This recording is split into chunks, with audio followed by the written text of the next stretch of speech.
Testing. Testing. Recording in progress. All right, welcome everyone. Welcome to City Hall. It's great to have you all in here. And we're going to call the meeting to order at 1 o'clock. Madam Clerk, please call the roll. Mayor Williams. I'm here. Mayor Pro Tem Middleton. I'm here. Councilmember Baker. Here. Councilmember Caballero. Here. Councilmember Cook. Here. Councilmember Freeman. Present. And Councilmember Rist. Thank you. Thank you. Colleagues, are there any announcements or comments?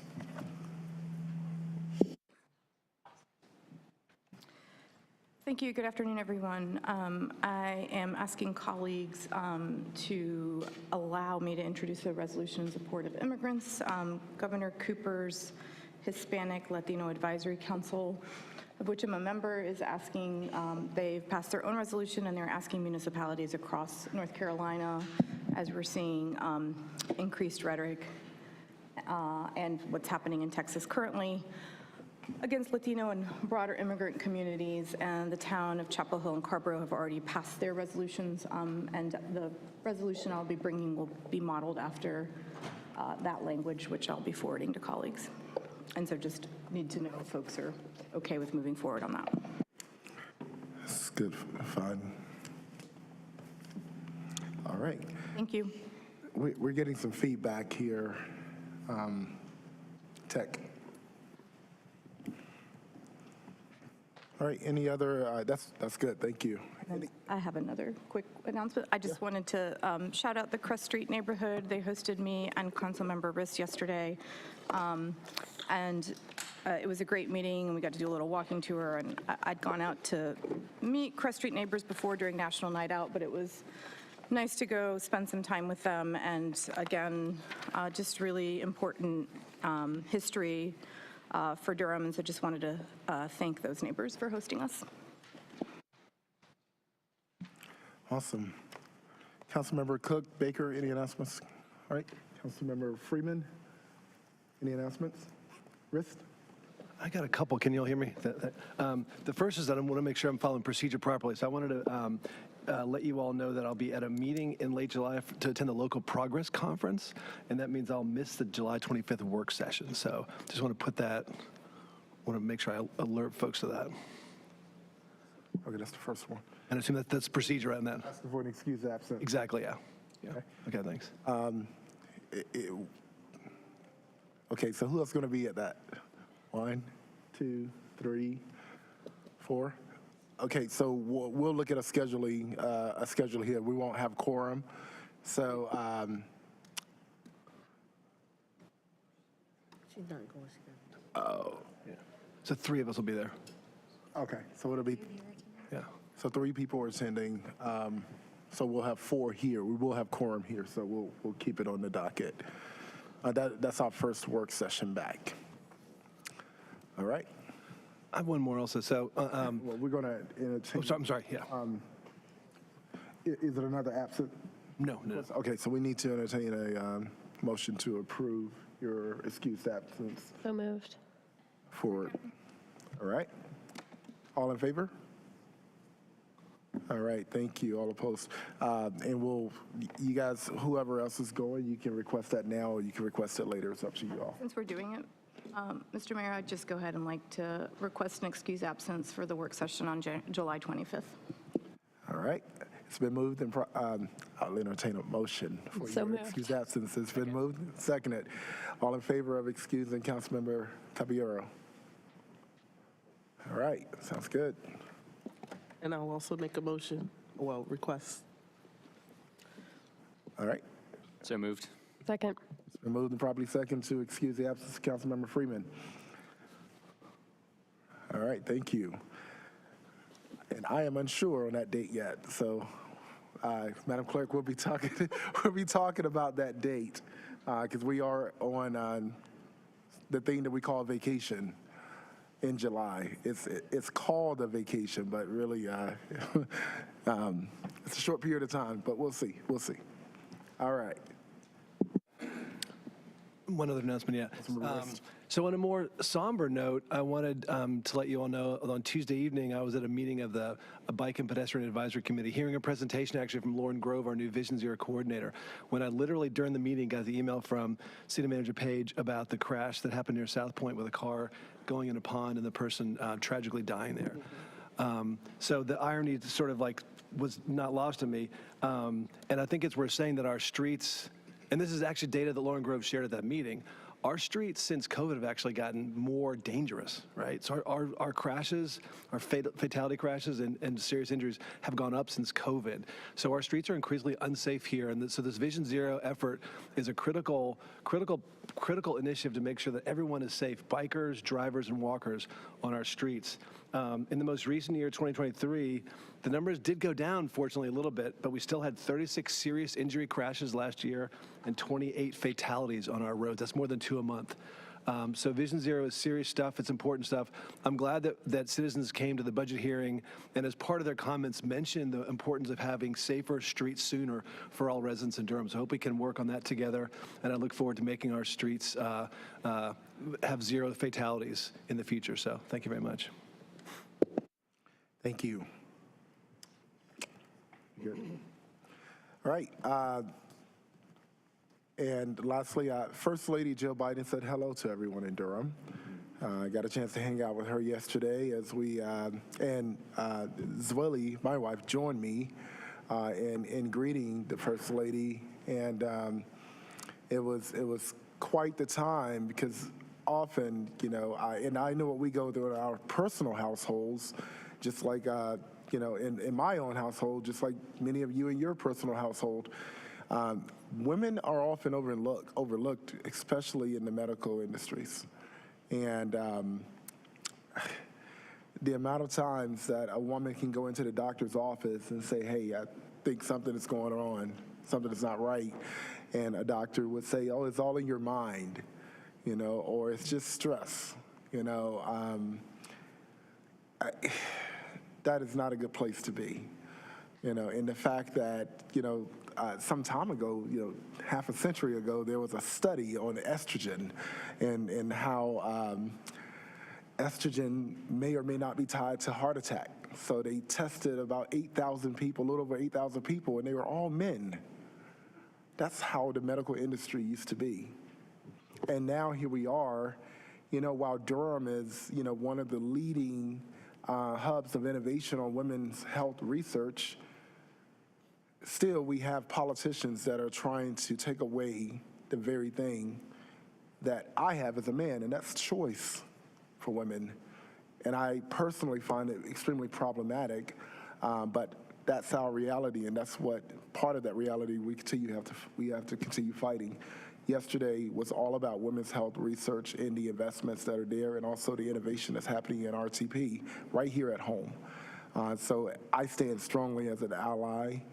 I think, you know, men need to find our way of being, you know, feminists in a good way and being activists, you know, for this and advocates on behalf of women. And so Zwilly and I was able to welcome the First Lady to Durham as she highlighted the medical research that's happening right here and across the country. So just wanted to highlight that, and yeah. All right, let's get on to the work here.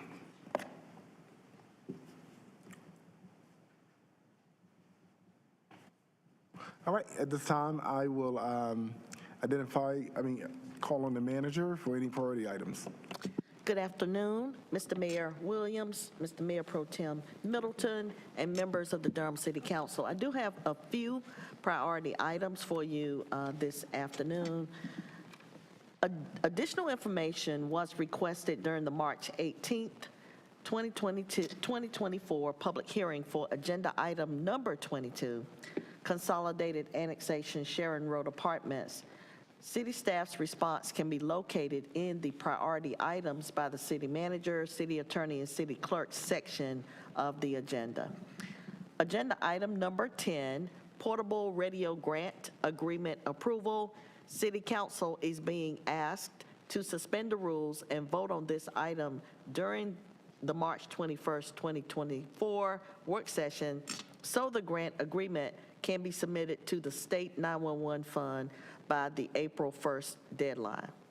Agenda item number 21, consolidated annexation Lee Valley.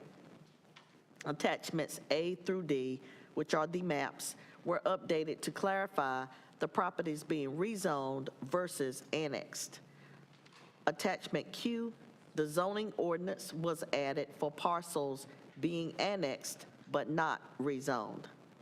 Agenda item number 23 is a citizen matter.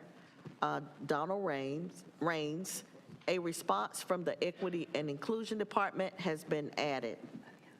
Agenda item number 24, Home Investment Partnerships Program, HOME, Grant Project Ordinances for 2022-23, fiscal year 2021-22, fiscal year 2020-2021, fiscal year 2019 to 2020, and fiscal year 2016 to 2017. Our City Council is being asked to suspend the rules and vote on this item during the March 21st, 2024 work session so the city's gap financing can be available for the Durham Housing Authority's Commerce Street project scheduled to close on April 2nd, 2024. And finally, we have an employee recognition today by our Durham Police Department, and Police Chief Patrice Andrews will make that recognition.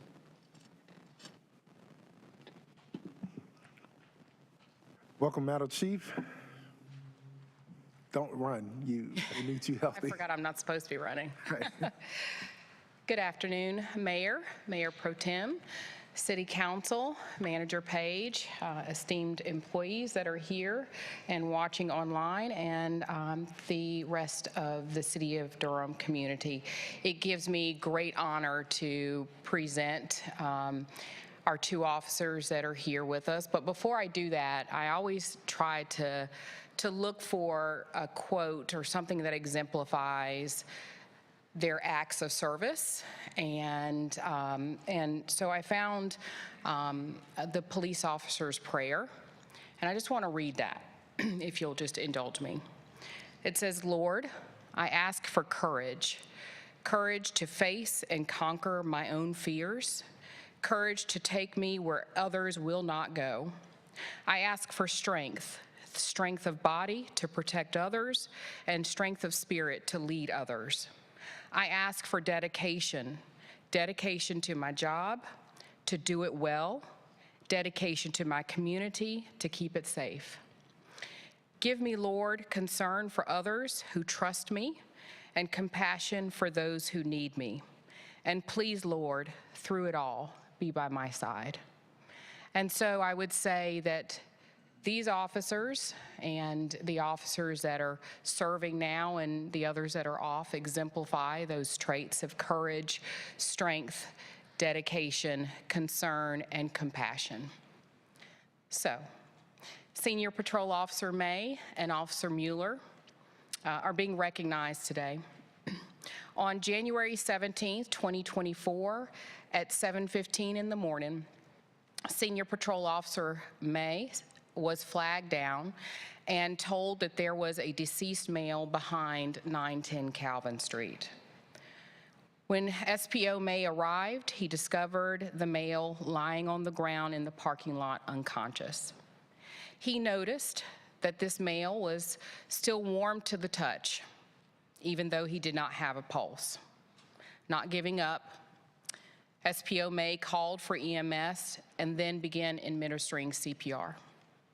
Officer Mueller arrived shortly after and also assisted providing CPR until EMS arrived. EMS transported the man by ambulance and later advised that they were able to regain a pulse for the man and while transporting him to the hospital. EMS later commented that the officers did an outstanding job, and I don't disagree. SPO May's and Officer Miller's life-saving measures certainly that day and probably other days have saved lives. And for that. And also, I do want to lift up Officer Gonzalez and the firefighter that unfortunately, and not through lack of action, were unable to save the gentleman who was killed in the crash earlier this week. But I do want to lift them up and send our prayers to the family. Congratulations, Officer May and Officer Mueller, and thank you for the job that you both do and your commitment to the city and our community.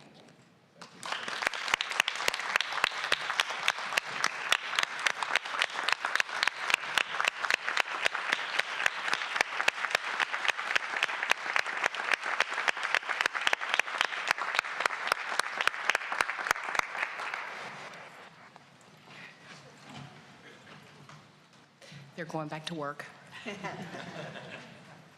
Thank you all so much for your service.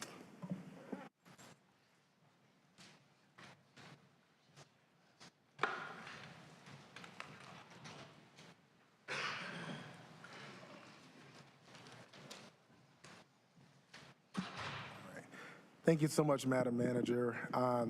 At this time, I'll entertain a motion to accept the manager's priority items. So moved. Second. Been moved and properly seconded. All in favor? Please say by saying aye. Aye. Thank you. All opposed? All right, thank you. And at this time, we have two items in which we have to suspend the rules for. Is that considered? It's two.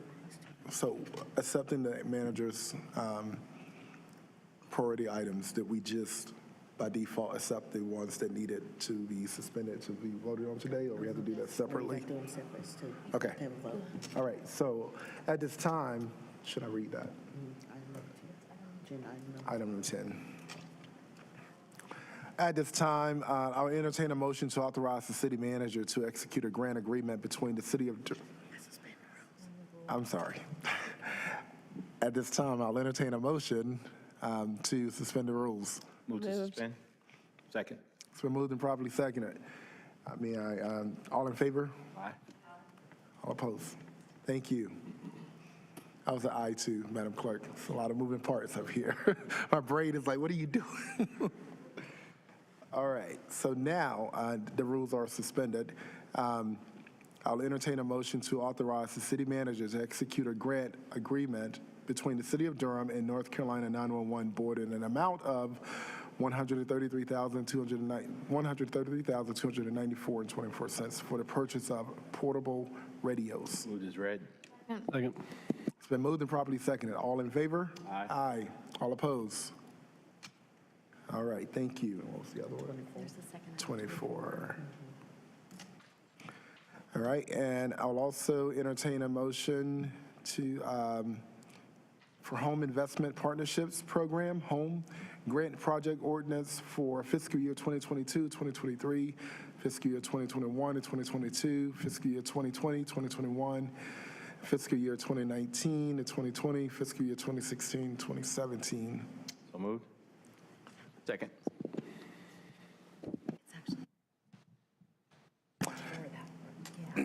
Let me amend my language here. I'll entertain a motion to adopt an ordinance. The ordinances. The ordinances, I'm sorry. It's okay. They didn't give you the motion. Right. For said dates, fiscal years 22-23, 21-22, 2020-2021, 2019-2020, and 2016-2017. So move with stated amendments. Second. It's been moved and properly seconded. All in favor? Aye. Say aye, raise your hand, and all opposed. Thank you.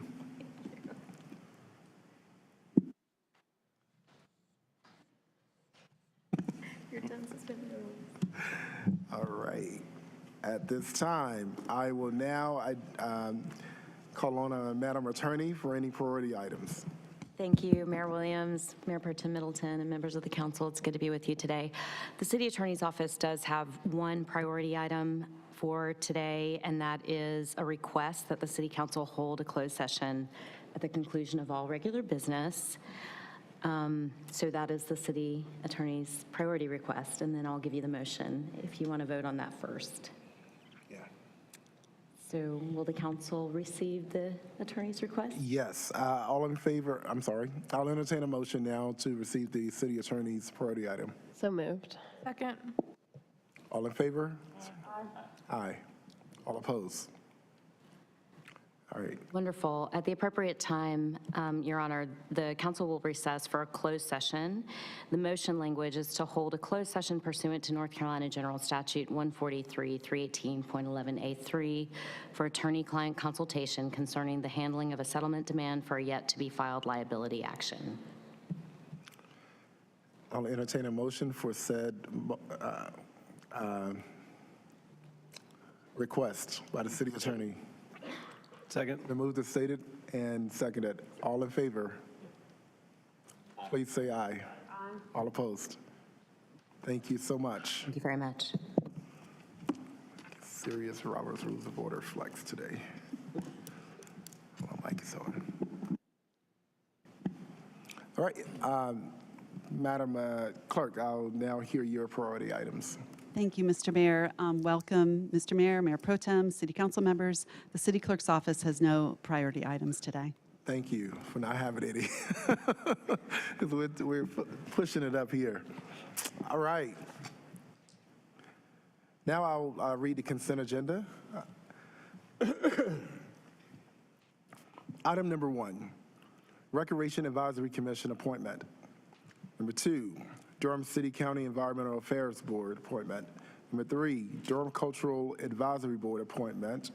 Number 4, the February 2024 bid report. I apologize for interrupting you. Are we pulling items now?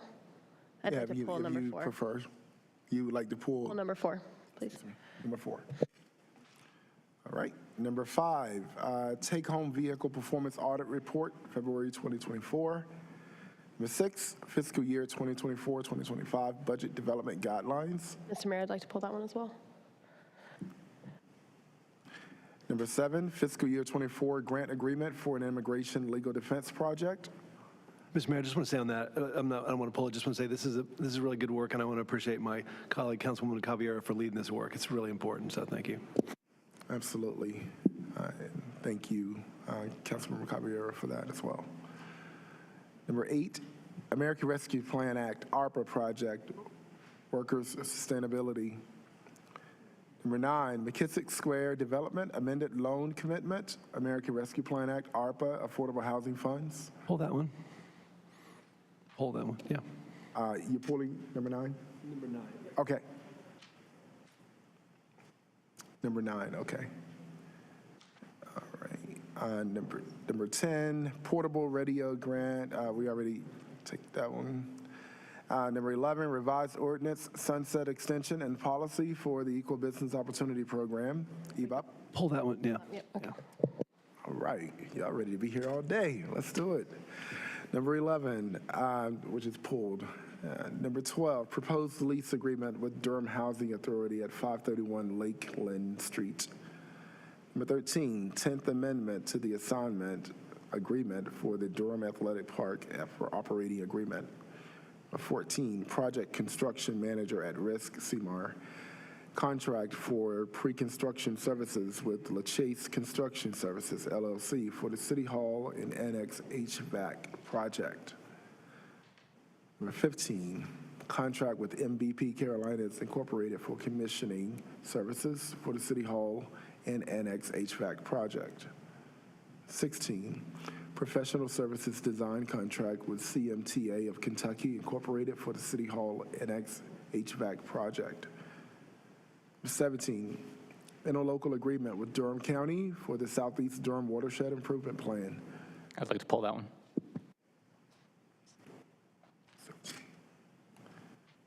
Second Amendment, number 18, Second Amendment and restated contract with Atlas Organics CuO2 LLC for the management of the city-owned composting facilities. Number 19 is the presentation, Durham Destination Master Plan. Public hearings to come, the consolidated annexation RR 751, 21 is consolidation annexation Lee Valley. Number 22, consolidated annexation 1324 Bungalow Avenue. No. Number 23 is Citizens Matter, Sedona Range, which I'll be calling shortly. And number 24, which we've already discussed. All right, that is our consent agenda. Mr. Raines, and there's one person Online? online. Okay. Madam Clerk, we're going to start with the person online, Jeremy Bergeron. Mr. Mayor, Mr. Bergeron is in person. Okay. Welcome. You have 3 minutes. Thank you, Mayor. Mayor Pro Tem, council members. I called in after the last ceasefire, and I signed up to speak last week. I was on the call, so I don't know what happened, but I couldn't get in. I signed up to speak again today in relation to the ceasefire, but it happens to be the anniversary of the 21st anniversary of the invasion of Iraq last night. And today's the anniversary of the ground war in Iraq, and I'm sort of like a rogue and AWOL member of Iraq Veterans Against the War. So I know a lot of white people in cool scarves with oranges that I can't afford showed up. Y'all heard them. So I was just wondering if in my 3 minutes we could get like a moment for the people of Iraq, for the land of Iraq,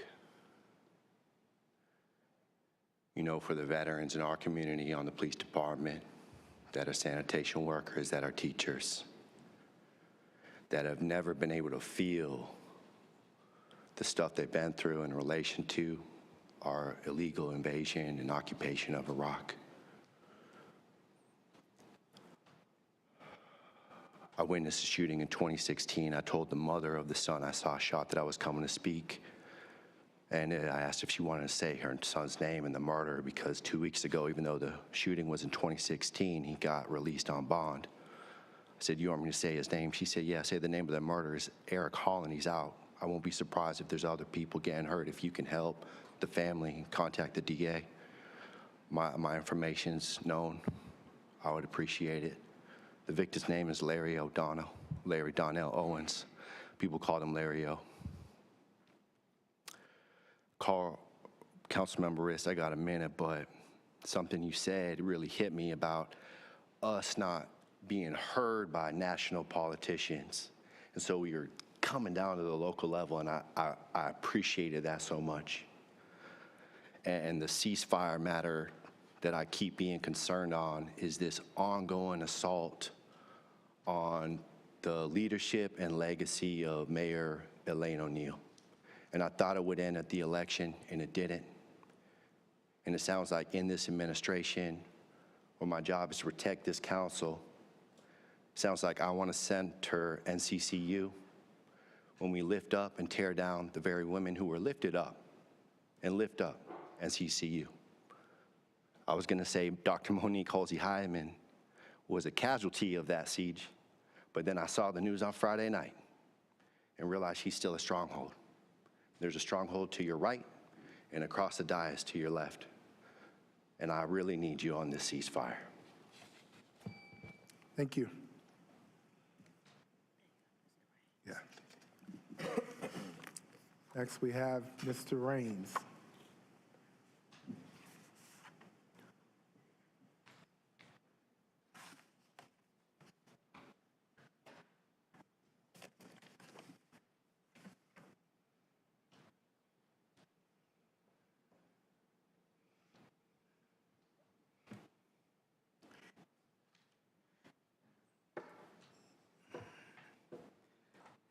Good afternoon, Mr. Mayor, Mayor Williams, and Mayor Pro Tem, and City Council and staff. My name is Donald Raines. I'm the president of the Durham Council of the Blind. I live at 1019 Sherwood Drive here in Durham. I just wanted to come and to say to the mayor and city council that the Durham Council of the Blind, which I am the president of, we are a consumer advocacy group that we advocate for persons who are blind and visually impaired. I've been the president now for the last 5 years. The Durham Council of the Blind has been in existence, incorporated, since 1986. And of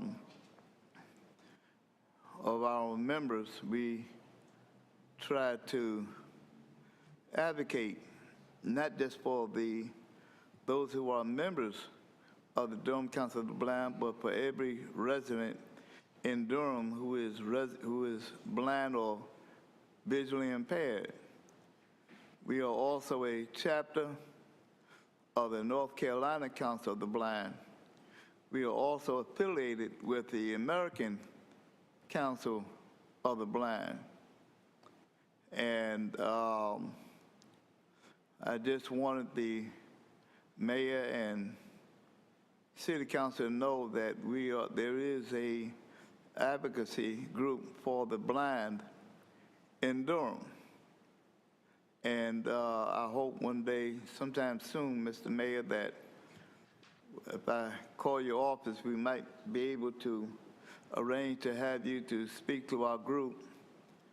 We used to meet in person down at the Lutheran Church on Buchanan Boulevard, but since COVID, we meet on a conference call. But sometime soon, I would like to call and to invite you to be a speaker at the Durham Council of the Blind. We are interested in what was going on in Durham, and if anything that we can help or we can do as a group and as individuals to make our good city much better. Thank you for this time, for allowing me to speak. Thank you. Thank you, Mr. Raines. And you don't have to call my office. There's going to be someone by the name of Derek Stanfield that's going to meet you at the door, and he's going to get your information and schedule a time for me to come see you all. This will be sooner than later. All right. Thank you, sir. Thank you. Thanks for being here.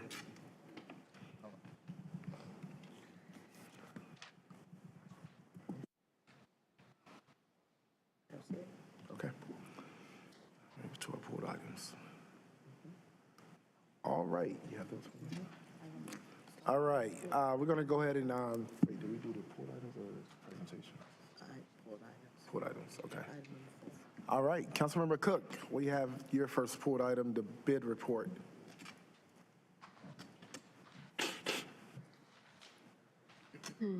Excellent. So for those of you not looking at the agenda, we're going to discuss, this is a bid report. This is, and if anyone could correct me if I'm wrong on this, but this is a grouping of bids that we've put out and those contractors that have answered those bids, and there's information about how we selected those agencies on here. These questions might be best for the city attorney, but also might be answered by you. And I just had a couple of questions about the statute that was cited. So we're looking at statute 143-129 for a lot of the exemptions that are listed under selections on this bid report. And I read the statute, and I was just hoping that maybe someone who's read it in more detail could walk me through it a little bit. It seems to govern construction or repairs that equal to or in excess of $500,000, goods and supplies equal to or in excess of $90,000. In the commentary on the document itself, there was some conversation about $30,000 triggering these exceptions, and I was wondering if we could talk about the amounts and where those numbers come from. Does that make sense? That question makes sense? Yes, Tim Flora, Finance Director. And so I did notice those comments on the document, and we were not aware that they were actually on the document that was posted there. And so we can absolutely get back with you on all of those and get you the correct information. Okay, so under the statute, it has the 500,000 and the 90,000, and that is your understanding of what those are? One moment, City Manager. Yes. So what you, and I see the attorney coming as well, what you have referenced as part of the general statute is correct. It is the general statute limitations that you put there. It doesn't preclude us from bidding, lower items, and those items are, if it's material, apparatus, and supplies, we do that. Oh, my question is not about the amount of the items. Specifically, it's about because the reasoning given for selecting a lowest bidder or selecting something else is couched in this statute, but this statute doesn't govern for like most of the ones that exemption was listed for. And so I'm wondering why, first of all, why we have that explanation doesn't make sense to me because that statute doesn't apply, is my question. And I guess I'm wondering why that's the comment section. So the comment shouldn't have been there. I'm specifically now looking at the bid report when underneath each bid it says lowest bidder or it says other, see comments, and then in the comment section that statute is listed as a reason for not taking the lowest bidder. But for many of these, and I'm happy to list through because I read through which ones are not covered by that statute. But for many that are not covered by the statute is given as the reason for the exemption, and I don't understand why that is. Okay, I'm going to let. Good afternoon, Fred Lamar with the City Attorney's Office. Those are great questions, Councilmember Cook. There is a layer of competitive bidding requirements, including the one that you're referring to, which is oftentimes referred to as the formal bidding statute, which is the 90,000 or above for purchases, as well as the $500,000 or above for construction repair. But even between 30,000 and those two numbers is the informal bidding requirement, which is a statute that's a little bit sort of further, it's 143, 135 or something like that. But at any rate, the bid report is not just addressing exemptions based on what either the formal statute allows for, but also the city manager has her own policy with regard to competitive bidding in that range between 30 and the formal bidding. And if the exemption is going to be made to the city manager's policy out of convenience, the staff will reference, oh, this is already exempt, this procedure is exempt in the formal, so it should count for exemption from your policy as well, sort of as an explanatory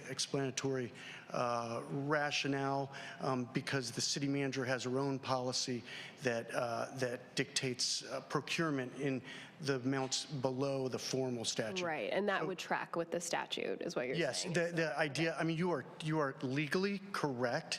It's if we're talking about amounts that are under the general under the formal bidding, you would need an exemption from them. But the manager has her own policy of, I don't care if it's in the informal range, I still want you to follow these procedures. And so oftentimes the explanation is we're asking for an exemption even from your procedures, city manager, because it would otherwise be exempt even in the formal range. So it's sort of a lesser included sort of explanation. I don't know. I know that's kind of a complicated that makes scenario, sense but yeah, and then while you're up here, sure. Sorry. So this also might be a good question for Madam Manager, but there were quite a few actually, that listed specifically. They were under the amount, but listed specifically the part about prior state contracts. Yes. I think that was, I can't remember which part of the statute it was. I think it was like F or maybe it was E something. But when we have that exemption, it seems, and my understanding is that it is like there's already some contract ongoing with the state, with that specific bidder. Exactly. And so we therefore utilize that because we get some sort of discount, or it's Or or we it's just easier. follow the same terms that the state negotiated. We get the same deal. So we don't have to go out and get at least 2 bids. We can say, oh, we're going with the state contract. And that's under the formal bidding requirements, is one of the exceptions to bidding generally. And so that's where that comes from, is that if it's a state contract and the vendor will agree to the same price and conditions or better terms, we can enter a contract with that vendor without competitive bidding. Okay, thank you. That answered the next question that I had as well, so I appreciate that. Let's see, so I have 2 very specific questions. This one actually might be better for you. So under number 11, the exemption that's listed is E6, which is there's only one source, or there's a standardization issue. I'm just pulling up which one number 11 is, sorry. That one was something about a water pump, I believe. Yeah, this is the Water Management Department mechanical pumps and shaft seals, which does not seem like a standardization issue, but it's a Standardization issue? And it's a Durham company, so I was wondering if that, anybody had any more details on number 11? It sounds like the exception that they were citing, I believe, was the sole source exception, which gives an exception to having to, again, go out and ask for prices if you need to comply with one of those criteria that's listed in the sole source exception, compatibility, I can't remember what the other 2 are. I guess standardization and some other, I have the statute pulled up, but. So your question related to that is what? Let's see. Yeah, so the 3 are performance or price competition for product are not available.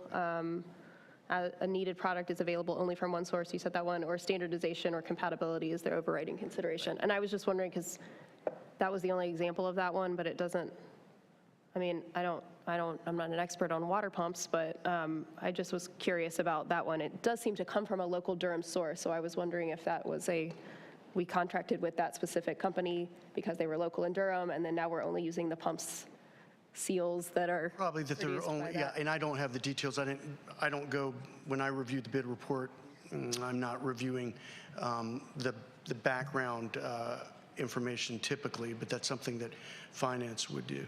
Okay, thanks. And this is a very general question, but I am just curious about why Dell is our sort of default for all of these. We have Dell in 3 different Dell products, and I'm just curious why that's our default. So Dell, you mean Dell, the computers that are being, yeah. That's what I think from this report, yeah.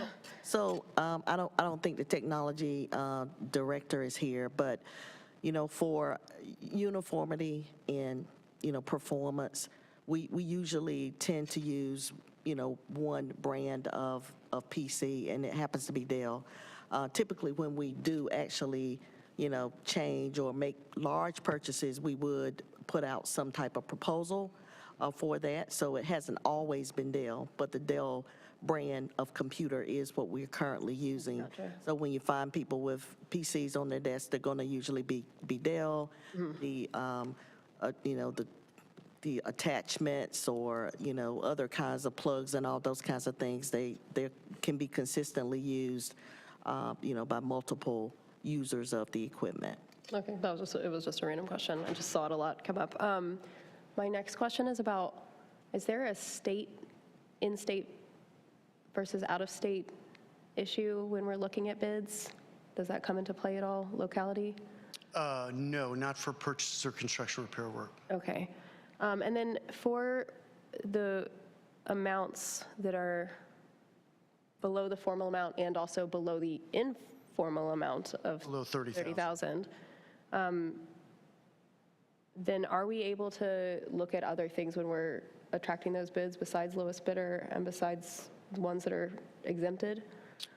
Sure. I mean, we can, yeah, that would be, again, something that would be covered by the city manager's policy, how we, and generally speaking, the policy is that we still want to do competitive bidding just to ensure that, we get the best price. But there are exceptions. The manager can make specific exceptions in that range. Okay, great, thank you. That's all my questions, thanks. Thank you. Councilmember Cook, we're still with you. Item number 6. Okay, yeah, so I pulled this one. I was surprised this wasn't a priority item. I want to just pull it up really quickly.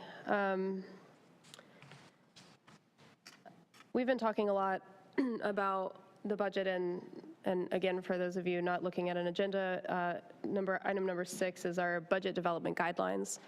And again, feel free to correct me if I'm wrong up here, staff, but my understanding of this is that it is sort of a brief summary of the direction that we're headed in the budget. Is that an accurate summary? So I guess my questions here are that we've added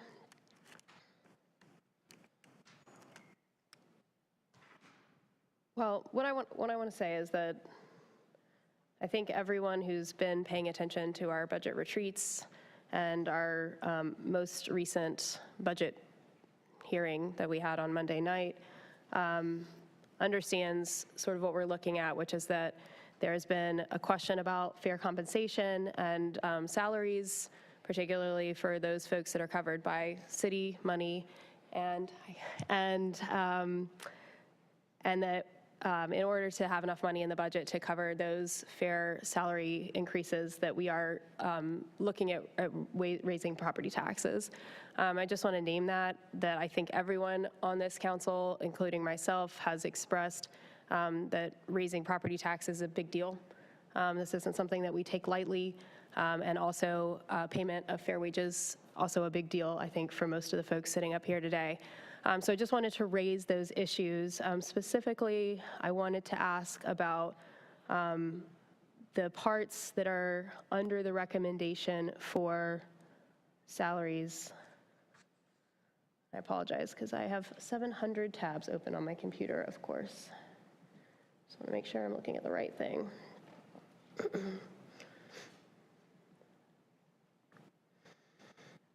So we have a section for revenue, we have a section for expenditures.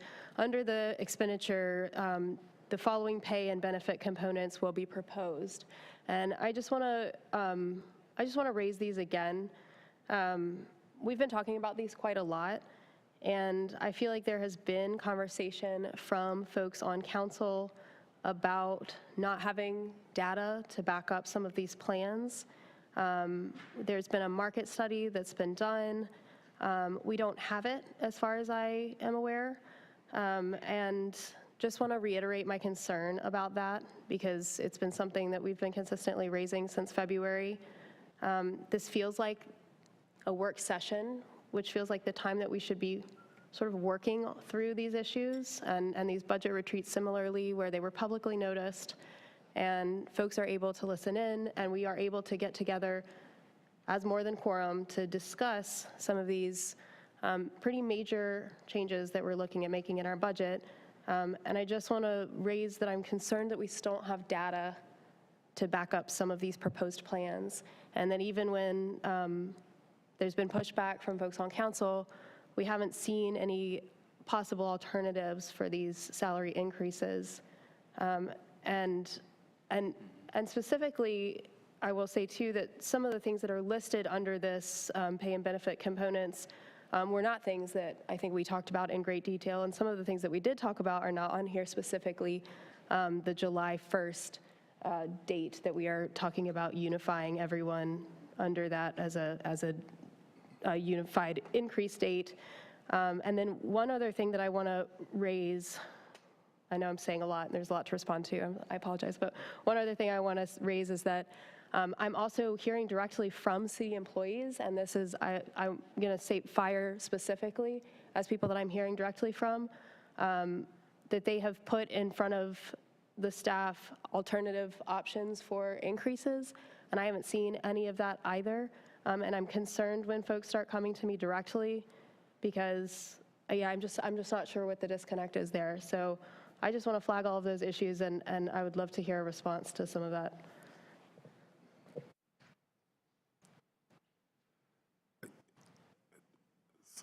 Okay. Want me to respond? You can. I was trying to hear the question exactly. Yeah, I'm not sure I heard exactly what the question is, but I will try to respond in somewhat general. So what we actually have listed here under the following pay and benefit components, really, as it relates to the percentages that are listed here, those are the percentages that align currently with pay for performance increases. So whenever we are moving in our budget to implement a pay for performance increase, instead of not implementing that in a year, it is a very large cost for the budget to be put in the budget. You have heard from employees for years back when we did not implement pay for performance increases, that is what they are referring to, the pay for performance increase, which is a different part of pay than the market adjustment. So when you see these very specific percentages in here, they specifically relate to pay for performance, indicating that because we already are existing in a plan design, we are not bringing forward a budget proposal that would change that plan design related to the pay for performance component. You see another sentence here that says additional structure and salary adjustments may be considered. That is where we are referencing the market adjustment in its totality or some portion of it, as well as structure adjustments that we discussed, only the ones that we discussed during the budget retreat, which would be a change in the pay for performance for our general step plan from 4% to 5%. It currently is 4%, and also bringing all pay for performance increases to a July date instead of on an anniversary date throughout the year. So that part I can respond to, but I'm not really sure that I heard any other clarifications, but I would certainly, try to, if you were to be more specific, or Christina is here as well. Sure. So, and I know we talked about this at the budget retreat, and although, that's a long thing, so I don't know if people have watched that, but of course, this is a vague document. It's only 3 pages, and our budget will be far longer than that, and far more specific. And we do not have, for example, an amount that we're talking about raising the taxes by. But we do have numbers for the pay increases that have been proposed. And again, I know that they're not listed on here. There's not a lot of specifics necessarily. But I'm wondering, first of all, when we're going to have access to the documents, to the data on which we're basing those plans, those changing plans on. That to me feels really, really important because, again, I don't take lightly raising the taxes. And if we're going to do that, I want to really make sure that the thing that we are looking at to raise the taxes is we have the data to back it up so that I understand what I'm doing and also that I can communicate with other people why I am raising their taxes if that is a decision that we do choose to make. So I'm wondering about when we're going to get that data. And I guess my concern is that we have gone through these budget retreats. Now we have this work session, and I know we have a couple more coming up, but I want to make sure that we have time to review that data, and also if we have questions about how that data has been applied in terms of the plans that have been put forth, when we'll have an opportunity to raise that in a public hearing, in a public space where other people have access to those documents as well.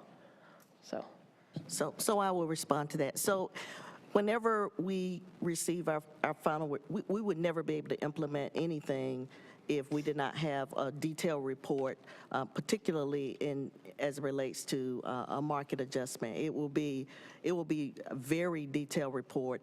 We actually sent the sample of the last time we actually did this. We put that as part of the package that we gave to you for your March 1st. Obviously, it was a different time, but that is the type of report that you can expect when the consultant Logic is finished with their work for us. We realize that we will have another public session, another public meeting to go through that with you.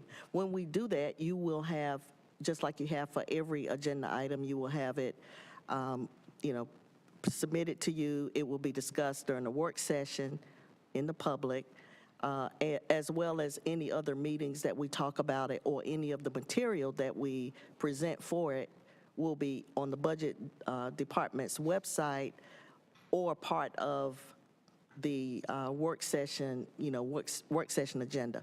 But all of those discussions will be public discussions, and they will be before the May date when the manager's proposed budget, is submitted.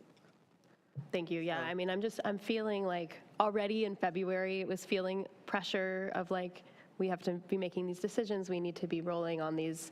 And the fact that we still don't have the information in front of us is just really alarming to me, because although when I think about it, I know July feels like really far away for me, but it's not, right? And I want to make sure that we have time not only to receive that data, but also to propose any changes and that sort of thing. And so it's just a concern, and I just want to raise it that we don't have that data yet. But I appreciate that timeline, so thank you.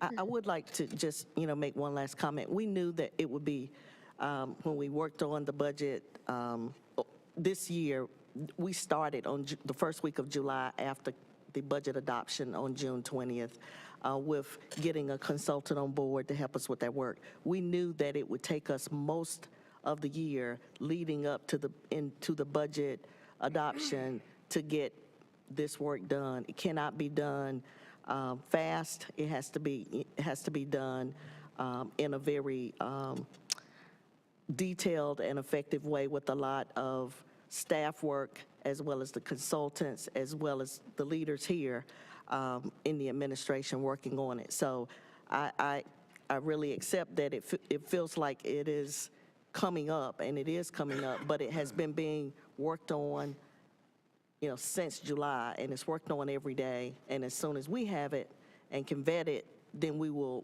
present it to the council. Thank you. I don't think I have any other questions. Mayor Pro Tem? Thank you, Mr. Mayor, and I thank you, my colleagues. And I was actually going to pull this item as well. I normally pull the budget guidelines, usually just commend staff, and also to trumpet to our residents and constituents how important a milestone this is in the budgetary process. And I stress budgetary process. It is not the end of the budgetary process. I want to thank Councilmember Cook, and I actually resonate with the sentiment of what she's saying, because there are any number of issues that have not gone my way, and I feel some kind of way about after the vote is taken. And what I have to do is differentiate between my disagreement with something and some kind of deficiency in the process. Oftentimes, it's not a deficiency in the process. It just didn't go the way I wanted it to go. And I want to be careful how we characterize these budget guidelines. These guidelines are a result of a deliberative process, and a majority of the council thumbs up saying go forward with these budget guidelines. Being on the side that may have not wanted them to go forward does not necessarily mean that there's something deficient with the process. It just means it didn't go our way that particular day. I have a lot of experience with that, with things not going the way I see them. But I do also want to say that as far as not having information in front of us, I do not feel in any way ill-prepared, or that we don't have anything that we have not asked the staff for. Our budgetary process has gone on for years, for decades, in accordance with state statute, in accordance with best practices, financial practices by any number of financial agencies. The presentation that the manager will eventually make has always been and will be, I think, fully documented, fully vetted, and fully transparent. I think there may be some discussions we may want to have as policymakers about our philosophy of compensation and our theories undergirding how we see, perhaps how we even see fiscal management. But the process, as I've experienced it almost the last 7 years, and as witnessing it and observing it even before being on council, participating as an activist in this community, the budgetary process has not, in my assessment, been shrouded in secrecy or non-disclosure on the part of staff. There are oftentimes I didn't like the numbers, I didn't like the way things were going, but I do not want to associate myself with any notion or any particular representation that there's something we don't have in front of us in order to make a decision. I participated in this process for a number of years. I've always had what I've needed to make the decision, but the decision oftentimes hasn't gone the way I wanted it to go. And I think that's an important distinction to make. The council had, and you're right, we had robust conversations during our budget guidelines. We talked about the percentages within the steps. We talked about looking at other cities in terms of distinctions in pay plans. What we did not agree upon as a majority was to either delay or amend the guidelines process pending some more information. Had that crossed the 4-person threshold, we would have done that. So again, I associate myself with what you're saying, the importance of having information in front of us. What I do not, however, want to suggest is that these guidelines are being foisted upon a council by an administration that's either implicitly or explicitly not giving us something we asked for. These guidelines have been forwarded because a majority of the council were arriving at whatever they needed to arrive at to make the decision, made their decision, and they are before us. And it is an important milestone, and I want to echo what Councilmember Cook has said, that I hope that our residents and constituents and neighbors are paying attention. There is the potential for an increase in tax, absolutely. The manager also said there's a potential to change structure as well. And if they are taking in information from other municipalities, other cities, none of this is going to happen until we vote. So we will have an opportunity as well, again, to question and interrogate and probe and examine whatever the manager puts before us. Nothing is law until we vote on it. But I have what I need in front of me, as I have had from this staff for years. It may not go the way I want it to, but it will not be because the staff has not been responsive or diligent in their responsibilities in preparing us for voting on the budget. Thank you, Mr. Mayor. Thank you. Councilman Baker. Just wanted to briefly thank Councilmember Cook. As you know, Mayor Pro Tem also supported Councilmember Cook's comments, and I also want to associate myself with some of the sentiment that Councilmember Cook expressed. And of course, some of it is inherent to the timeline of when we will receive the report, which is an understandable timeline, but also causes some heartburn for myself and I think some of my colleagues. So are we thinking that we will likely be receiving the market study in early May? Does that sound like the timeline? There is a very specific timeline that was provided to Logic for the different components of the study. I don't have the exact date of when they expect to give us the final report, but I can certainly get that and provide it. Okay, thank you.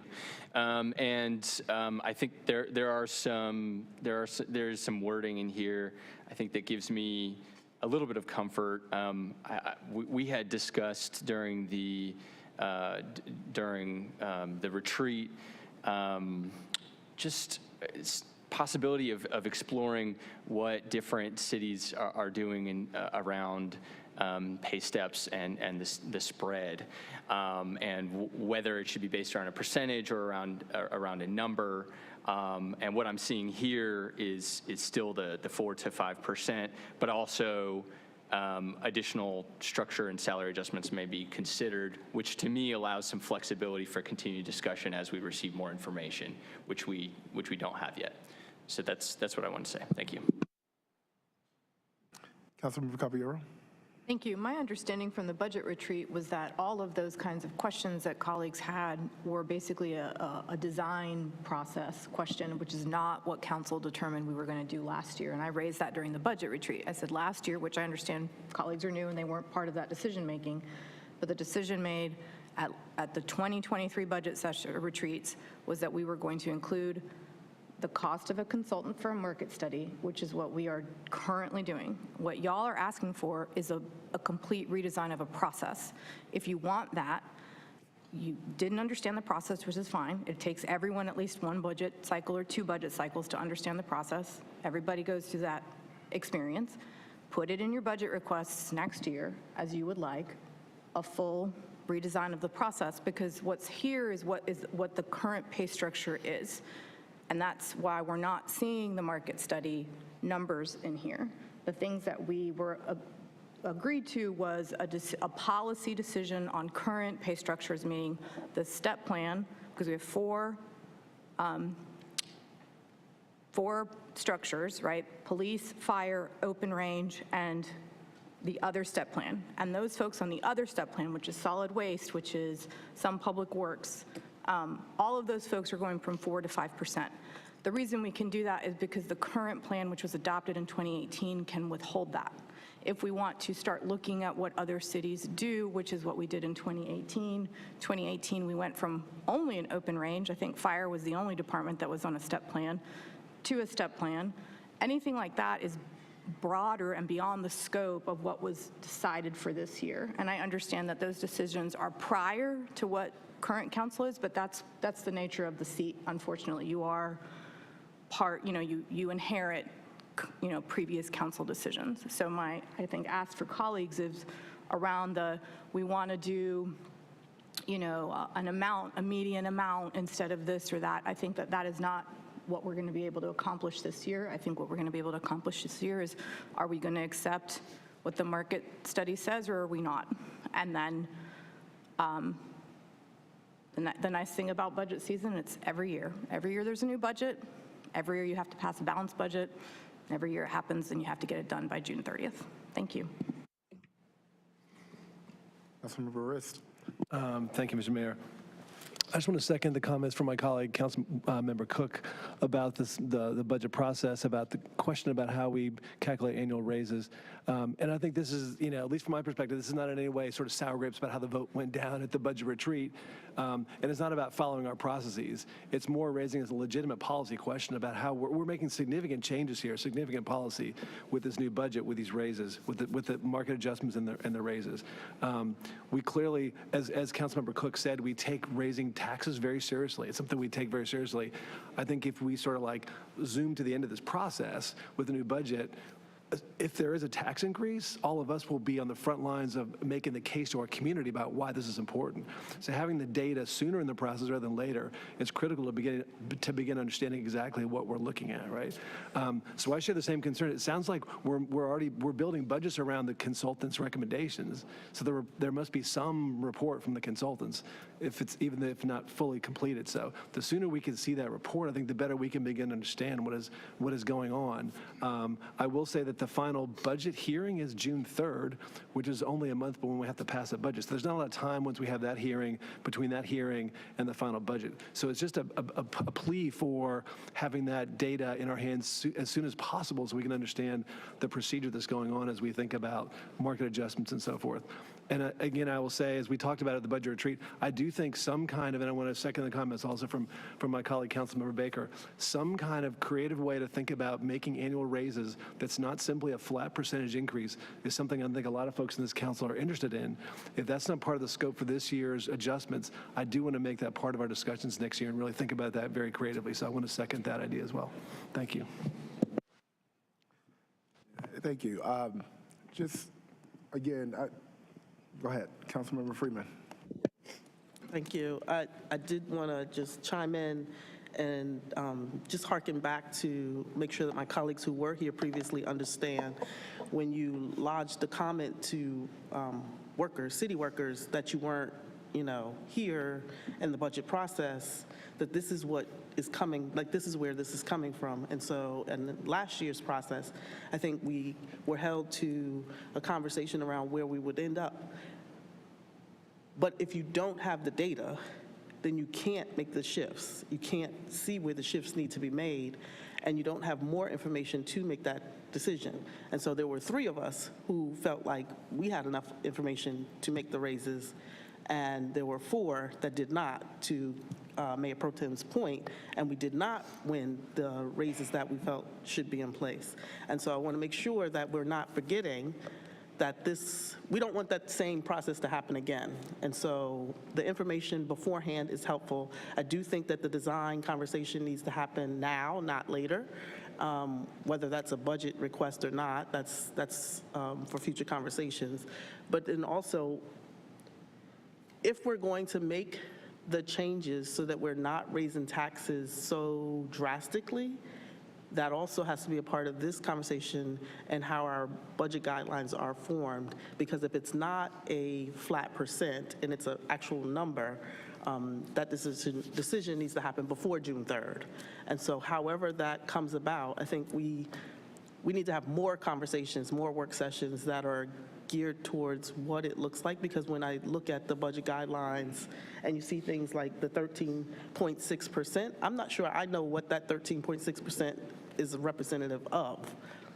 But I do know that in previous budget cycles that's always increased. So it went from 11 to 12 and now it's 13. And so I understand that the process is the process, but maybe the process is flawed. And maybe we need to figure out how to make those adjustments now so that we're not seeing at the end of the process where our city workers are at the butt of it. I will also add, I think to Councilmember Cook's point, I would love to have more, put it this way, in 2022, when I look back at the budget, I can see on the budget guidelines what is in flux. And it's kind of highlighted in red, and maybe that's just a kind of a logistical thing that could happen, is that those things that are still in flux, like there's some things that are kind of static that will remain in black, and there's some things that are changeable that might be in red. That might be a little bit more in the direction of making sure that we're not, like this budget guideline is just, it's a format and it's a process and it's not done yet. So maybe that's something that could be done differently. That's all. Thank you. Mayor Pro Tem. Thank you, Mr. Mayor, and I thank my colleagues. In the previous council, there were 7 of us who wanted to give our employees raises. There were 4 of us who wanted to get data first. What's interesting is that there were 3 who were willing to do a massive raise without data. And now it's interesting how the tides have turned. Now we want data. Some of us were willing to make some of us were willing to make $25 an hour, the standard, with no data, which by definition would have occasioned a tax increase. By we didn't know what, because we think that raising the salaries is a good idea. We've already communicated to our residents and citizens that notwithstanding the data, you deserve a raise. So that ship has sailed. And as I recall, we have had a preview of the data. We're below the market rate. We had a preview during our budget guideline, our budget retreat, that Durham is below the market rate by whatever the percentage was in paying folk. So we have data. So we know that we're behind already. So I'm not sure if the question is how much behind or by what cities. We already know we're behind. We've already communicated our intention to make our employees and our employees whole. We know that that's going to involve a tax increase. I do, again, want to say, not again, I do want to say that I'm not suggesting that it's sour grapes, the outcome of a vote. I'm suggesting that these budget guidelines are what they are, because we crossed a majority threshold. Listen, I think ShotSpot is still a good idea, but the vote didn't go my way. So should I relitigate all of the reasons why I think it was a great idea and how it saves lives? The vote didn't go my way. That doesn't nullify that I think it's a good idea. I'm just simply saying that these guidelines did not just drop out of the sky because the staff ignored us and the staff is just going rogue on us. We had a full-throated conversation. We talked about our concerns about pay structure. I respect that those are still concerns of yours, and I associate myself with what Councilmember Caballero has said as well, that the time will come for that.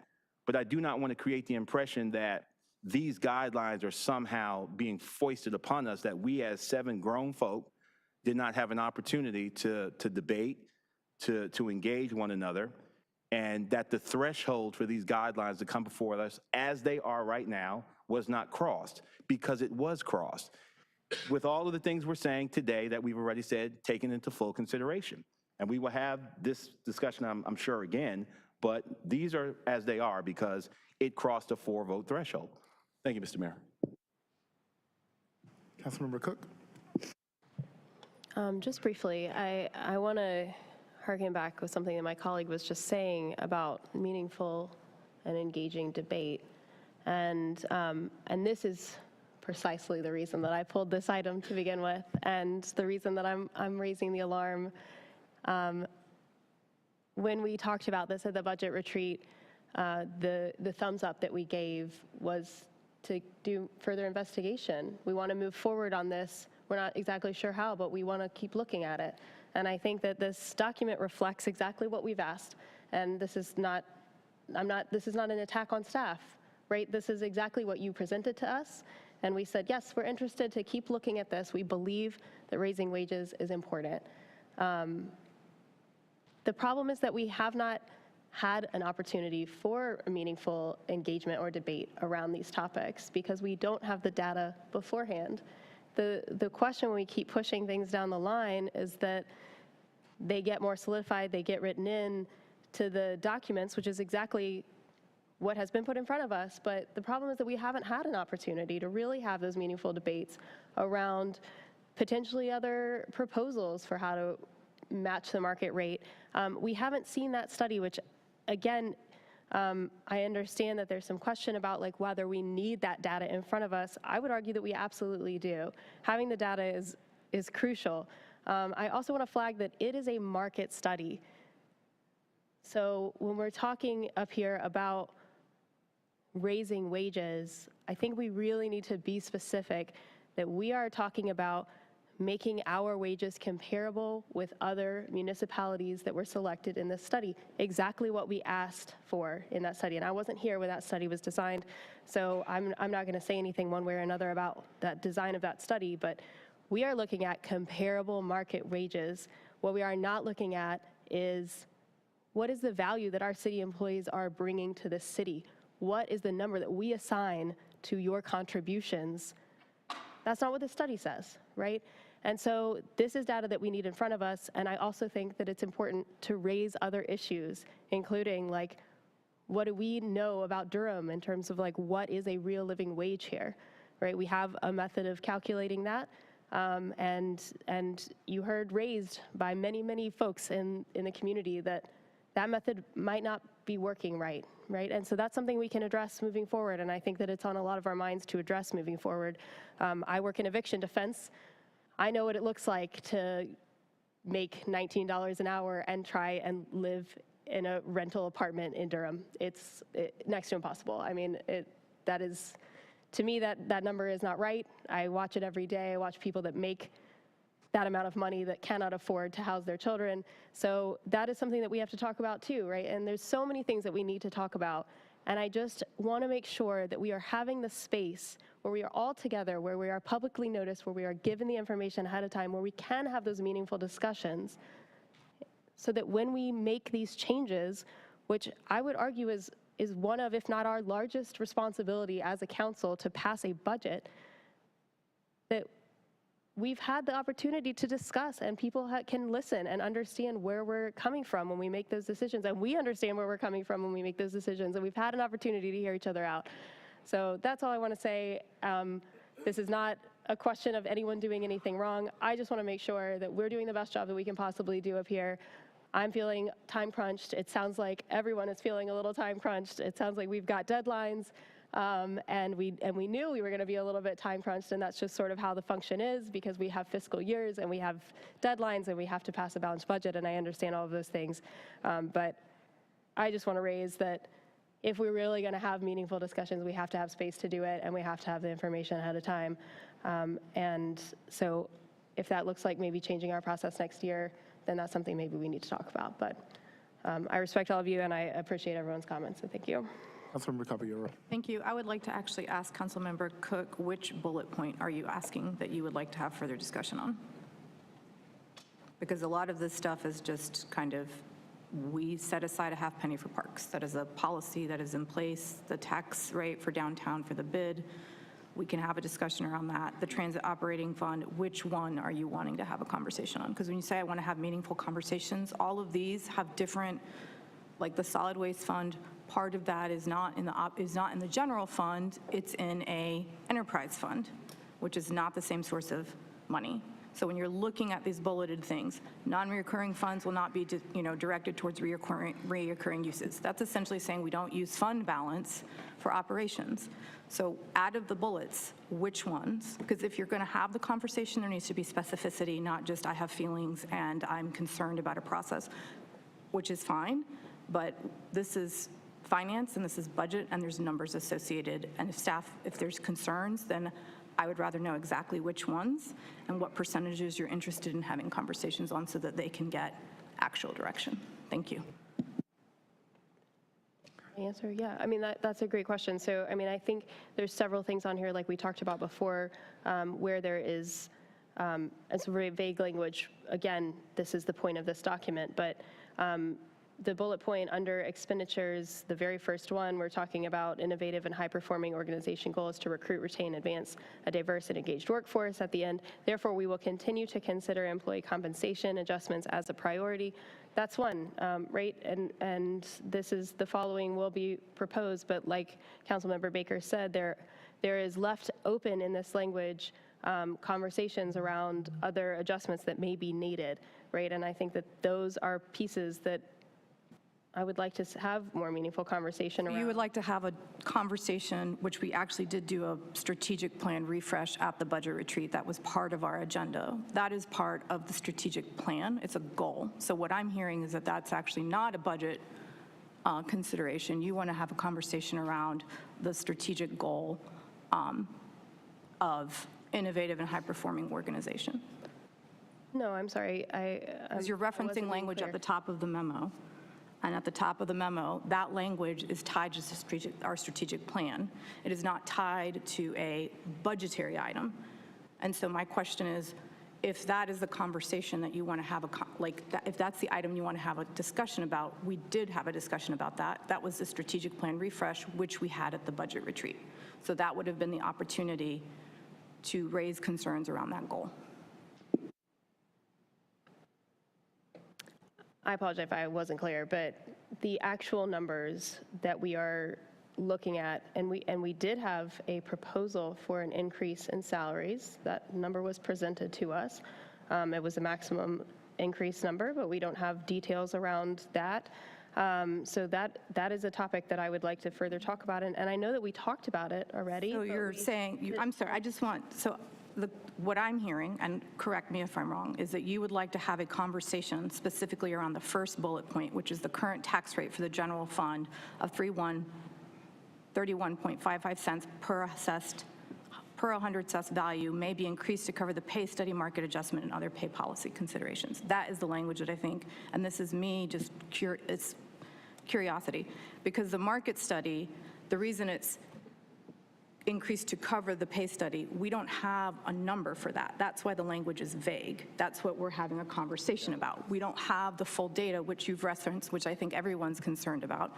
So it seems that you would like more clarity on that specific budget or that specific bullet point. And I think the answer is the reason why the language is vague is we don't have an actual dollar amount, which is why we can't list it. But Because if the I could language interject, hasn't been because provided from. it's not the dollar amount only, it's also that the fact that we had the whole conversation about whether it was flat or not. And so if we don't get those numbers to even look at whether or not it's comparable, how do you know whether to make that decision or not? My understanding is if you go to the last page, page 3 of 3, the following pay and benefit components will be proposed. That would have been the pay for performance open range plan and step plan increases for general employees. That is where we would have seen that change from 4 to 5%, and that is included in this. The reason that they're able to include that is because that is a clear, specific policy that they can do the math with the, like, they have the number for that. The reason that it's not included on page 1, under the first bullet point, the current tax rate, et cetera, is because we don't actually have the full data from the market study, so staff had to leave that vague. I would love some clarification from staff if I am interpreting that correctly. But if I could just say, for 2022, we did spell out pay adjustments would be considered for general employees in a specific way, and that is not being done for this budget guideline. And whether we do that or not is not, it doesn't mean that you have to nail down the number, but it does say that you have options. It does show you what the options are. Those options, as Councilmember Cook mentioned, are not included in this budget guideline. So we did all agree to move forward with where we are, but as she stated, we did ask for more data. And that data, whether it's the additional, whether it's flat number or flat percent, those are different, and that is not included. Okay, Madam Manager. So I think in the past 2 budget years, when we did not have a market study in play, we anticipated, based on wage growth, some amount of percentage that we were going to include as an adjustment based on market, and it was just across the board. So that was in the guidelines because it was an estimate and it was not based on actual market studies of the jobs and positions that we have here. So yes, that was included, as you mentioned, and that amount was a 2% across the board increase in addition to these numbers that you see that are represented by salary, pay for performance or step increases. So we were able to be more clear because we didn't have a market study going on. We have a market study going on, and we anticipate proposing to include the results of that study. We don't actually have it in a percentage, and it's not the same percentage for all positions because all of the 4 pay plans are not the same distance above or below the market or around the market. So it will be more tailored, but we have less of an ability to put a percentage here because we did have percentages by pay plan, and we presented that during the budget workshop, but we did not put it here. You will remember there was a number, a percentage that we were below the market for each one of the pay plans, and that was presented.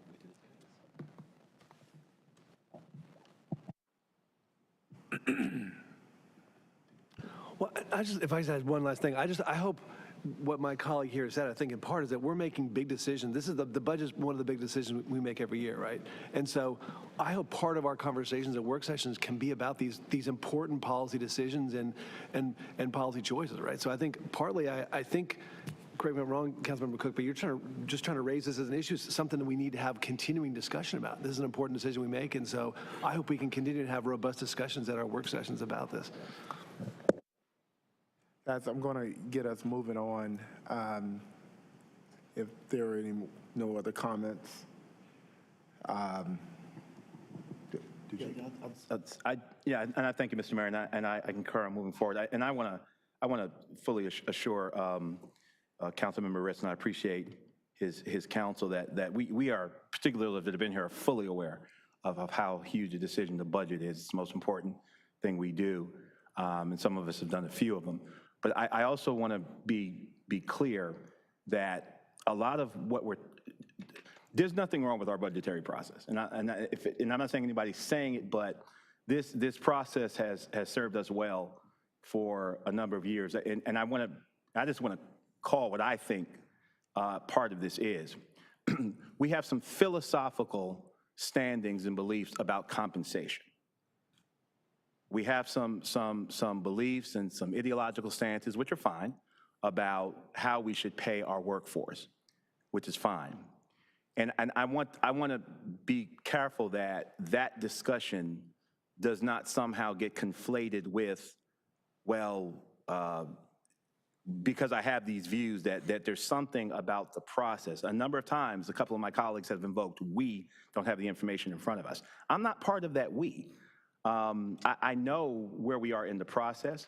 The manager has not brought her report yet. And that when she brings the full report and recommendation, that will put us in a position to have a more full-throated, vetted conversation. But as far as the market study, we've seen the headlines. We're behind the market. We already know that. We've seen the numbers and we saw percentages. So we've got the headlines and the Reader's Digest version of the market study. So there's not going to be any surprises there. The question is, do we want to have 4 to 5% across the board, or when you get, I think the number I heard was $90,000 or whatever, then do you get a smaller raise than everybody else? And then there were questions on the other side. Well, if you started off, the people who are making 90 grand now may have started at 28 or 30, and then they worked their way up to that. Have they now hit the mark where they're affluent? And I mean, those are conversations that are apart from this particular process, which is working fine.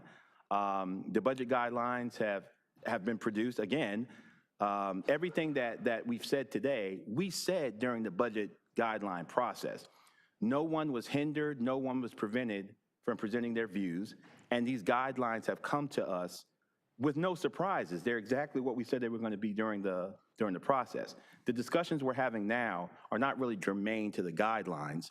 They're germane to our philosophical positions on compensation, and that conversation is coming. Obviously, it's coming, and we welcome it. Thank you, Mr. Mayor. Councilmember Freeman. Thank you. I think what I would like to see is if there is, because I don't feel like it's included in the market study, where women sit. Are we at 70 cents on a dollar, 65 cents on a dollar, 60 cents on a dollar? Like, that is the level of detail of data that the HR should be able to provide in some way, shape, or form that we have not looked at in the budget cycle. And I think that that's what,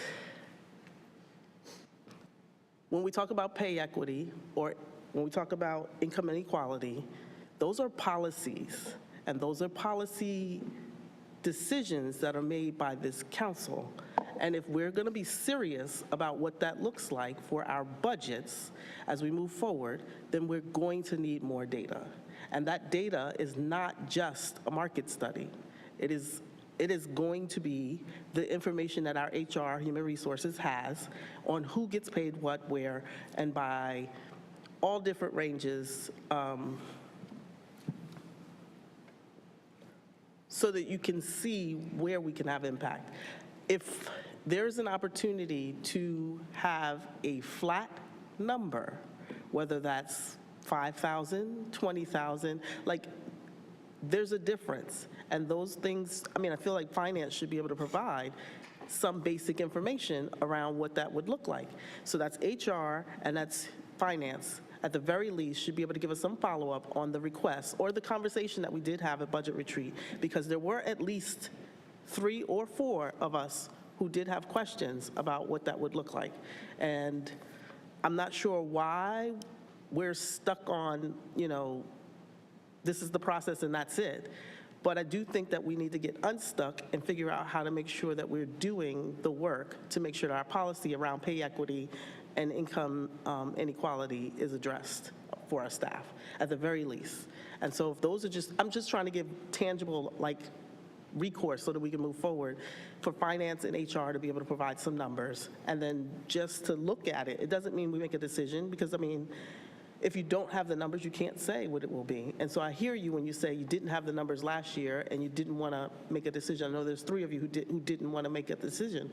I don't want you to get to the end of this process this time and say the same thing. I don't have those numbers. We want you to have more numbers. I want you to have more numbers. I want you to have as many numbers as you need so that we can make sure that we're doing the policy work to make sure that our workers are paid what they need to be paid, whether it's in comparison to other cities or acknowledging the level of inequality based on inflation.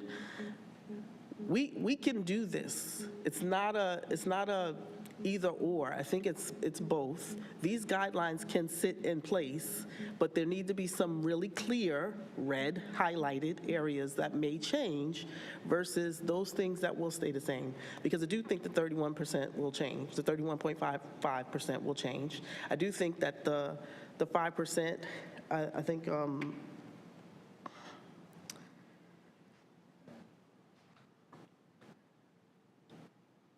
the pay plan, because I hear what the city manager is saying when she said we didn't have the market study to make we didn't have the market study, so you made the guesstimations. We're not making guesstimations. We're using our market study to make the biggest impact as we move forward, so that we're taking into account the inflation. We're taking into account that our fire department is underpaid, or that our solid waste is over, like whatever it is, we just need to have some more numbers so that we can see it. That's all. Thank you. All right, I'll share a few comments and then we're going to move on. For me, I'm a bit more fundamental about it in just the overuse of subjective language in a governmental body. There was a political campaign about pay our workers their fair share. The word fair is very subjective, and we are a government. And what we want to do is we want to make sure we're paying good wages, which is also subjective. But we have to define that based on what we can legitimately and realistically do. And if I just recall back last year, it was the night of passing the budget that we wanted to initially put $18 million into the budget for raises because of who came in the room and actually spoke at that time. And that's why the comments of, you got to get in the process earlier. And that was actually fire. So fire got in the conversation the next day. And part of all of the discussion last year was, you know what, we need to do a market study. We need to do a market study. We need to actually look and see where we are in the market. And so that's what we budgeted for. So government doesn't move as fast as we like, and it doesn't move as fast as we feel like it should, just like we don't have the data we're asking for today, but it is coming. I don't want to project that, oh, where's the data? It's like it's hiding somewhere, because it started, none of you all actually saying that. Now, I'm glad we talked about it a bit more. But that's how it was coming off initially. It's like, staff, where's the data? You hiding? You keeping it from us? So it is coming, and it takes time. That's the worst thing about bureaucracies. They take forever to get things done. And it is a very distasteful thing, and folks get frustrated with it, i.e., for example, transportation. We're planning for 2050 and 2070. Some people won't even be alive then, but that's just how government works. And that's something that I hope we can change about government. Part of getting this information is last year we said we need a market study, so we are now carrying that out. And whatever the time frame was provided for us to get that information back is what we gave the consultant. Now, it would feel better if we had it earlier so we can look at more information, but I'm a policymaker. I don't do the day-to-day operations. And staff, I trust that you all are doing your job to get that information for us. And I trust that when you get it, it's going to be done right rather than fast. And it's going to be on me to put the time in to actually study what I'm looking at so that I can make the best sound decision when it's time for me to do it. We have several other budget meetings to come before the end of the year. But I think a lot of this is we just, I'll speak for myself. It took me time to understand how government works, and I was appreciative of that. My first year, I didn't put anything in the budget as a request because I needed to understand what the heck I was doing, what was going on here, how does this work?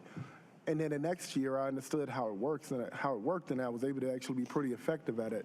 I think that we're pushing the envelope here. We're really we're being able to utilize policy to really respond to process to get some of our philosophy in it. And that's what I appreciate about this, specifically, Councilmember Cook, some of your comments during the actual budget retreat. And that's the having fresh eyes. I was the same way on the MPOs. Like, what the heck are they talking about? So you ask a lot of questions. So I don't want anyone to feel stifled or feel like, we can't have this conversation. This is good. But I also want to make sure we're doing our part to understand what we're actually doing, how this works. I will say, I don't want to project also to the public that the city of Durham just treats their employees horribly, because that's not the case either. That's not the case. And I spent some time looking at wages and looking at, the whole $25 model. And I started realizing a lot of the loudest voices make well over $25, So it's two ways of looking at that. It's like, I appreciate them speaking for other people, and that's why we have a market study to get them up to market. And then the other side of it is we're not a corporation. Now, as a private citizen, one thing that I have to look at as well is, okay, so when we do make everybody at said standard minimum wage, what happens everywhere else? Because nothing is going to keep things aren't going to, inflation is just not going to go and disappear out of charity or out of just being nice. So I want us to think about this conversation holistically, and what I took from this entire discussion was, when we get this data, it'll give us enough information to look at to make a really good decision, because as one of you all stated, we're going to be on the front lines making the case for why we are going to raise taxes or keep them the same or whatever we're going to do. But I want to be really careful about people just, you get a few groups together or you put a few logos on paper and it's like, oh, now the city of Durham pay their employees horribly and we need to pay our workers their fair share. And next thing you know, we're now making policy based on a few loud voices, and we haven't even looked at data. So I'm glad that we're finally talking about data. Finally. But our job as policymakers is to be fiscally responsible. Fiscally responsible. And that means we have to operate on data. We're not a corporation that's selling a good that's making money or selling a product that's making money. We generate revenue by way of taxes. We get taxes because people pay them who are in homes, or property taxes with their cars or vehicles. So as we're thinking about how we generate the revenue, we also have to think about how our policy decisions impact that as well. Because money isn't going to grow on trees.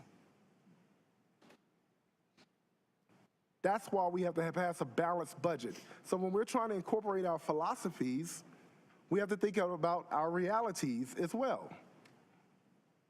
And that's government. So I appreciated this really rich debate and conversation on policy. We're going to go ahead and move on. Councilmember Riss, you pulled number 9. All right, on you. Thank you, Mr. Mayor. This will be, I'm sure, much briefer. Thank you. So I just had a quick question. Thank you, Mr. Johnson. My only question, just reading this, I just want to confirm, so the city will be increasing its loan amount by a total of $3.6 million, correct? To cover the gap since the developer did not receive the 9% LIHTC tax credits, right? Reginald Johnson, Director, Community Development Department. Yes, we're increasing it for a total of $5 million to be a total of $5 million. And so my only question is, as I read the background here, it talked about meeting with the county also identifying the ability to use ARPA funds for housing. So is the county participating in this, or is this not? Is that just for reference? I mean, is the county matching this, or is this all city funds? Great question, council member. So one of the things that the city and the county have jointly used ARPA funds. The county has actually given ARPA funds to the city and to the tune of $13.5 million to match our $13.5 million. And we've assigned that $27 million to a range of projects. The city of Durham. This is one of those projects. Gotcha. Perfect. Thanks. That was good. Thank you. Oh. I would just say that I would just add in an appreciation, because I think that was the work of our previous mayor and chair of the County Board of Commissioners to make sure that the projects that were falling by the wayside didn't fall by the wayside. And so making sure that instead of just doing the 4, I think it was, how many, 8? So if we could get all of those projects moving, I mean, they're at 30, 60, 8, and 30 and 60% area median income for affordability. I think that's phenomenal. And I want to appreciate our previous mayor and county chair for pulling that together. I think that was great work. The $27 million does help. Thank you. Councilmember Baker. Yeah, and this is a question that I ask a lot, but I see that the period of affordability is 30 years. Is there a barrier to just making it permanent affordability so that we're not losing affordable housing in the future? So thank you for that question, council member. So a little bit of history on where the years affordability comes from. When we got into this business many years ago, we followed the home guidelines. And then when we start getting into the tax credit business, low-income housing tax credits, which we are now, we follow those guidelines. That is an open question that we're willing to explore with developers, but it gets into the performers, gets into the financing, but we are willing to open that discussion about longer. It has implications, financial implications, and whether developers will be willing to do that and whether it will be appealing for us is something that we have to discuss. Okay, thank you. Yeah, that's important to me, is increasing the stock of permanently affordable housing to the extent that that's possible. Thank you. You're welcome. Mine is, I echo my council member Baker's suggestions. I also had in perpetuity question mark on my notes, and I think that that's a dream that a lot of us have. My question is actually about the ARPA funding, so I'm not sure if you might have that information, but do we have, I know we've got quite a bit of ARPA funding that is left over and that we're trying to allocate, not quite a bit, but there is some that we're trying to allocate. No, there's none? I thought that we talked about at the budget meeting that there was a little bit left over. In the 1 million? Yeah, there was okay. So you want to come in? So we did speak about there being about 1.2 million, I believe is the number, that is unallocated of all of the $52 million that we received in ARPA. Where, as we move forward, we may have to reallocate some if the partners that we are working with, do not expend all of that funding, but the original allocation is down to what you saw during that presentation. Okay, I guess my question with this was that it sounded like that there was earmarked, on the in case that they didn't get the LIHTC designation, which they did not, then we had earmarked money from ARPA to supplement so that they could secure that loan.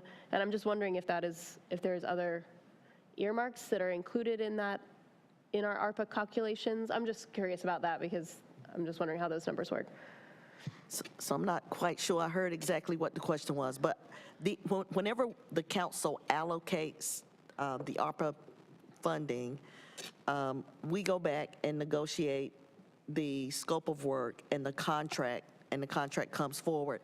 Even this item that you're looking at right now, the funds are first allocated and then the final amount comes back again before you. But I'm I'm not really connecting. Yeah, so the let me clarify leverage. my question, sorry. So we are now spending more on this project than we originally were, though that was understood that that might happen if they failed to get the LIHTC designation, and they did, and we understand that that's hard to get. So my question is whether or not we have other projects in which we have potential earmarks for ARPA funding, and how we calculated when we were talking about how much ARPA we had spent or how much we had left over, like where this sort of potential earmarked money, what pot that went in, like where it was calculated. Does that question make sense?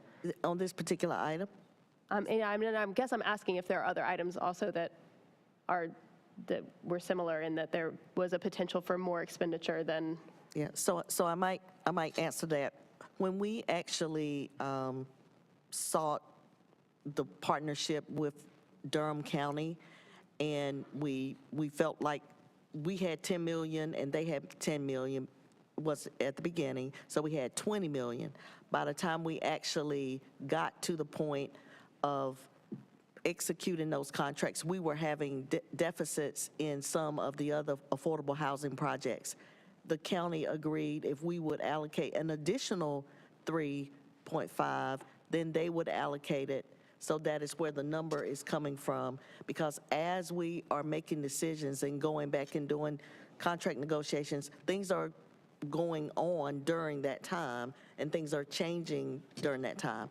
But in this particular, I think it was May when we discovered that this project was not going to get a 9%, and by the time we were working with the county to get additional funding, we knew that this project would very likely need additional funding because it didn't get the 9% when the North Carolina Housing Finance Agency made those decisions. Okay, so this money, we didn't know that we hadn't earmarked it to potentially supplement. We then supplemented after I must have misunderstood that, because I thought that it was already earmarked in case they didn't get the LIHTC designation, but it sounds like that's not what happened. We just supplemented it after they did not get it.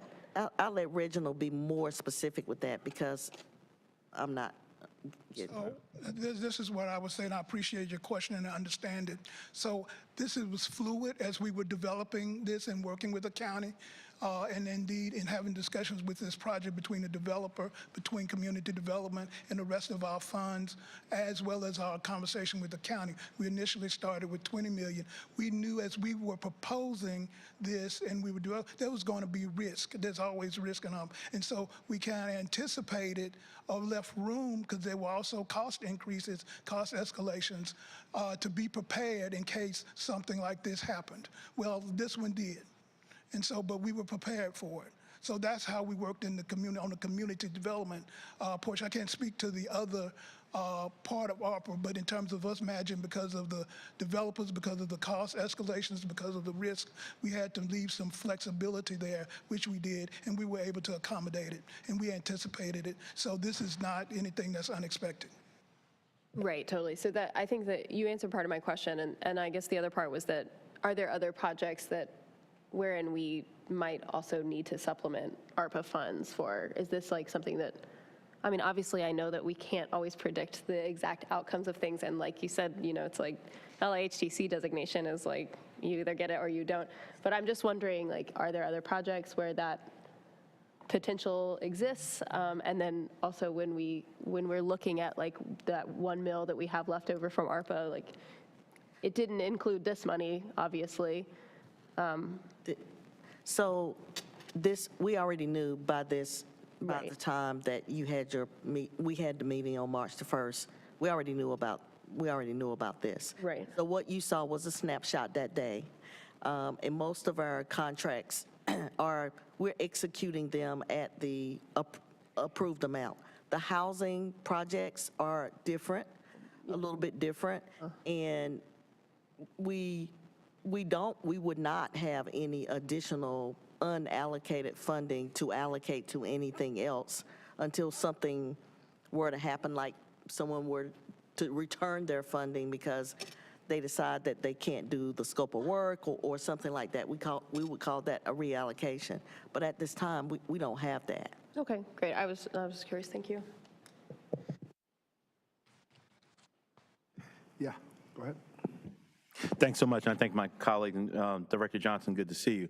I do think this is a good opportunity to kind of maybe just do a little commercial for long-term or permanent affordability. I've heard a couple of my colleagues give voice to something that we're all concerned about, and obviously our ability as a municipal government to compel eternal affordability, or even when we're getting money from the federal government, is limited. But the way we can assure permanent affordability is spending our own money and using our own land.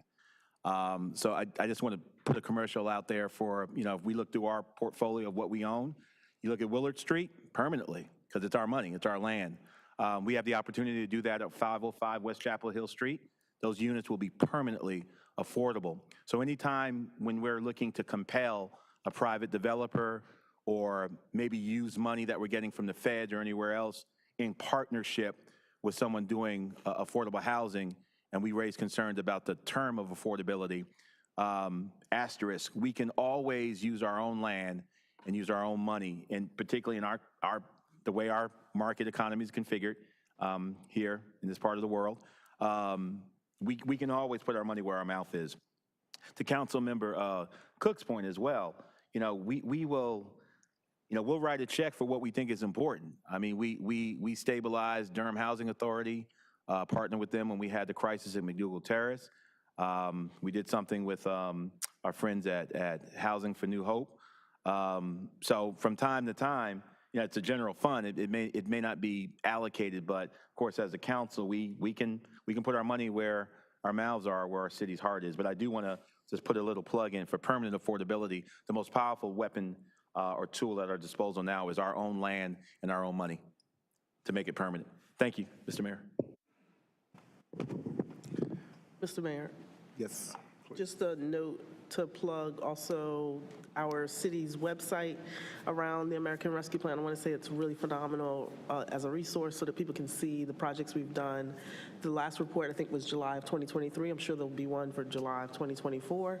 And you can see very specifically all of the different projects, how many have been allocated and what dollar amount it's been allocated to. And so I think that that's helpful for folks in the public to know and to see for themselves.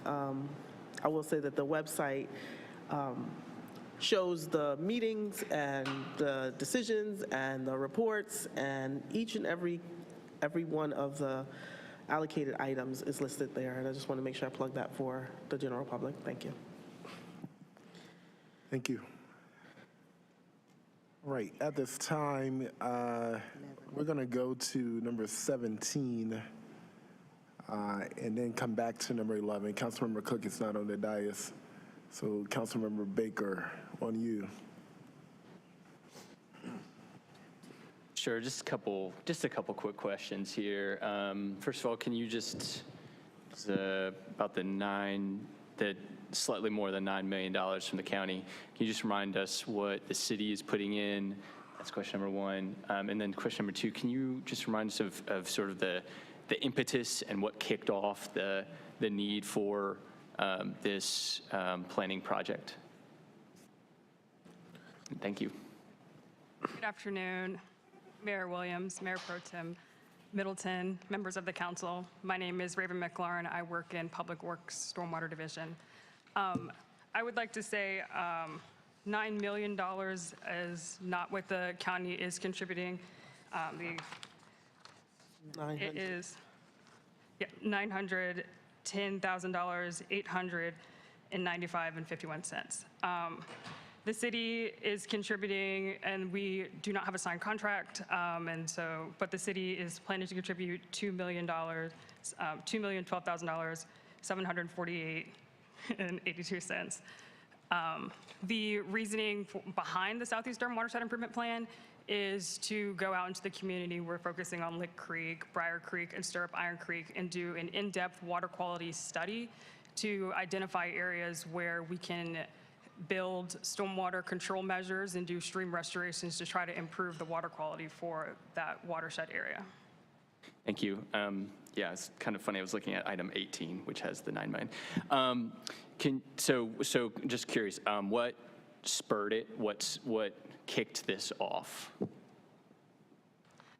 We have, as the city, we have a NPDES permit, a National Pollution Elimination Systems Discharge permit, which requires us to do studies and planning, and so that is a motivation for us. We are also motivated in improving water quality. We recognize that there, as an urban stream system, there are impairments, and so we want to study that and come up with ideas and solutions to put in place to improve the water quality for the community. So.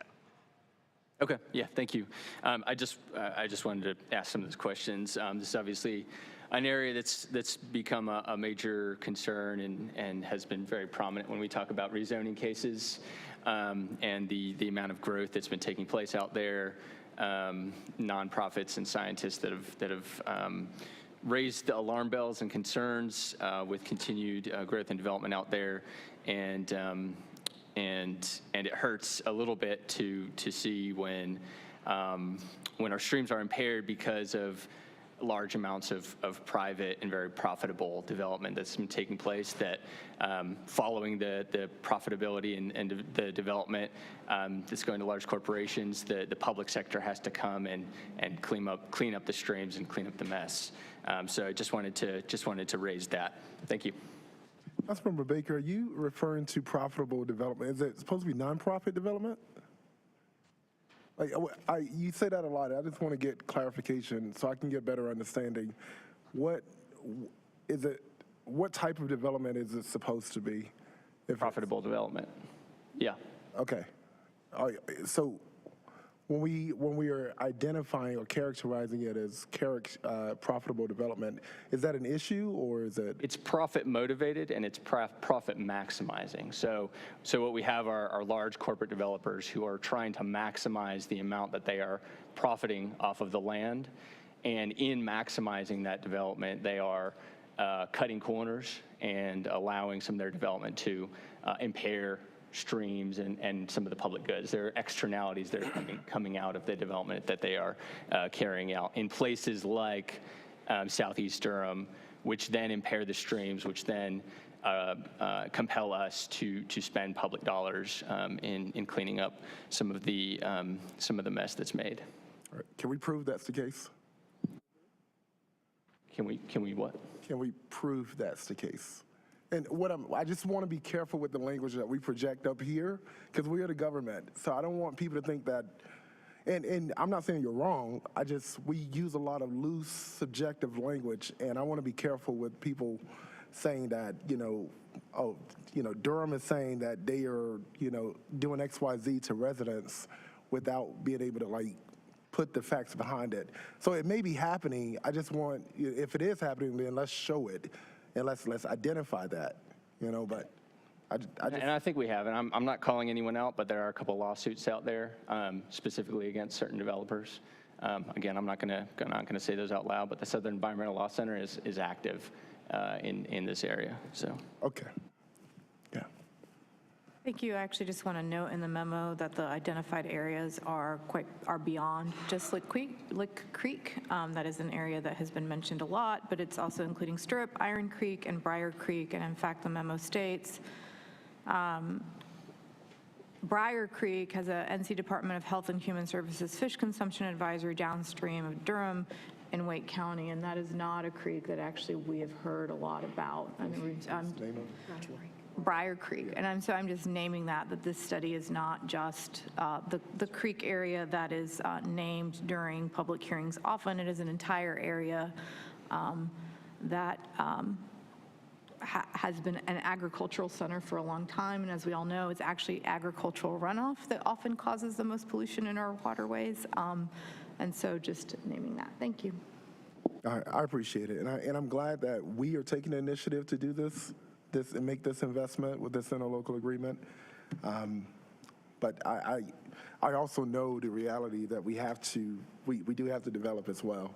So that's why I engage a lot with our environmental folks as well as LB Creek folks. I want to make sure that we are all at the table and just not being adversarial about it.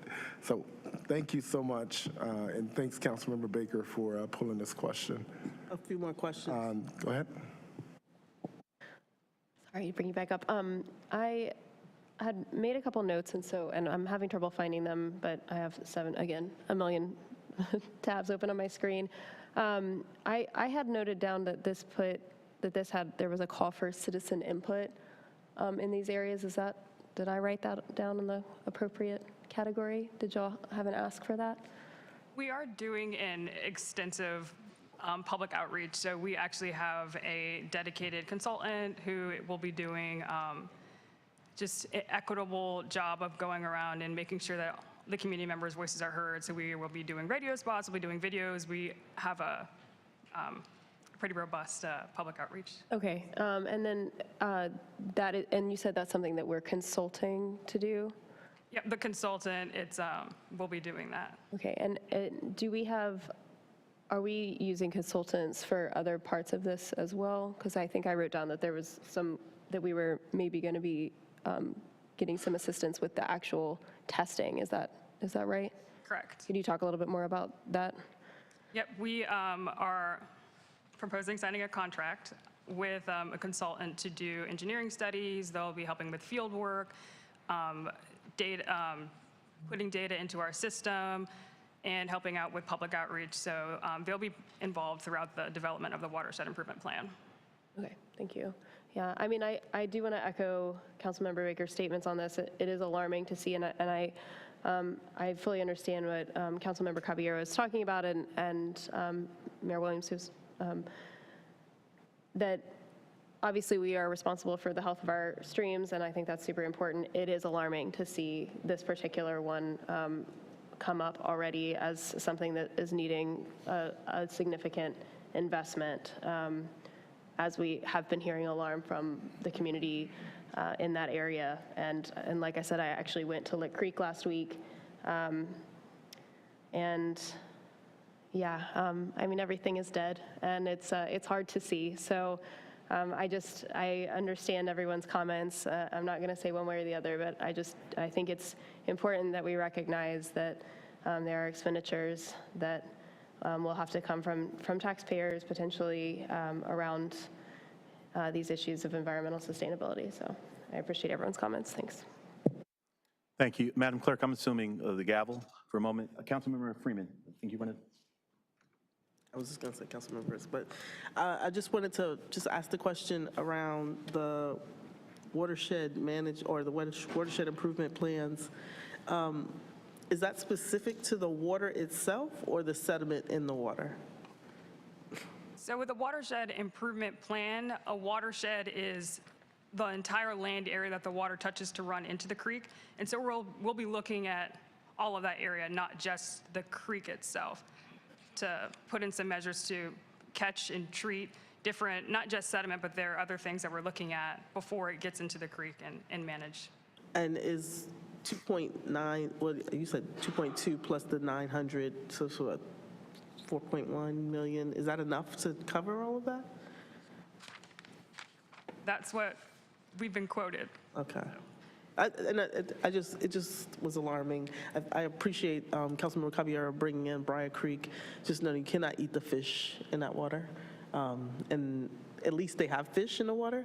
And so I think for Lick Creek and some of the others, it's moving in the direction where Briar Creek will be where Lick Creek is if we don't get a hold on some of the development that's occurring and the way that it's occurring across our county. So, thank you. Councilmember Riss. Thank you, Councilmember Freeman. Yeah, just one last comment. Thanks for the presentation, and I appreciate the conversation about our watershed. This is really critical for Durham's health, the health of our environment. I am the council's representative to the Upper Neuse River Basin Association, which is, I think, 16 municipalities, is that correct, that are all touch on the Falls Lake Basin. The executive director, I think Michelle Wilbork, yeah, I think we'll be bringing to council a recommendation to have Forrest Westall, who's the executive director of UNRBA, come to present to us on this issue of these new rules for Falls Lake that we're trying to get the General Assembly to approve, this kind of sort of rewriting of the rules of how we monitor the health of Falls Lake. So I think that'll be a really important conversation for the whole council to hear about that whole process. Obviously, these lakes and creeks are critical to our Thank you, Councilmember. I did just want to take a moment. I do want to associate myself with the mayor's comments, particularly about what we project from the dais as electeds of the city. First of all, we have scientists as well that have spoken to us about mitigation efforts and precisely what tomato soup is, when it's more pronounced at times and when it's not, and things we can do to mitigate the effects of tomato soup. I do want to, it's important, I think that no agency or scientific agency or enforcement agency has declared that everything is dead in any of our creeks or rivers. No scientist, no organization that has enforcement authority or the DEQ has said that. I also do want to say that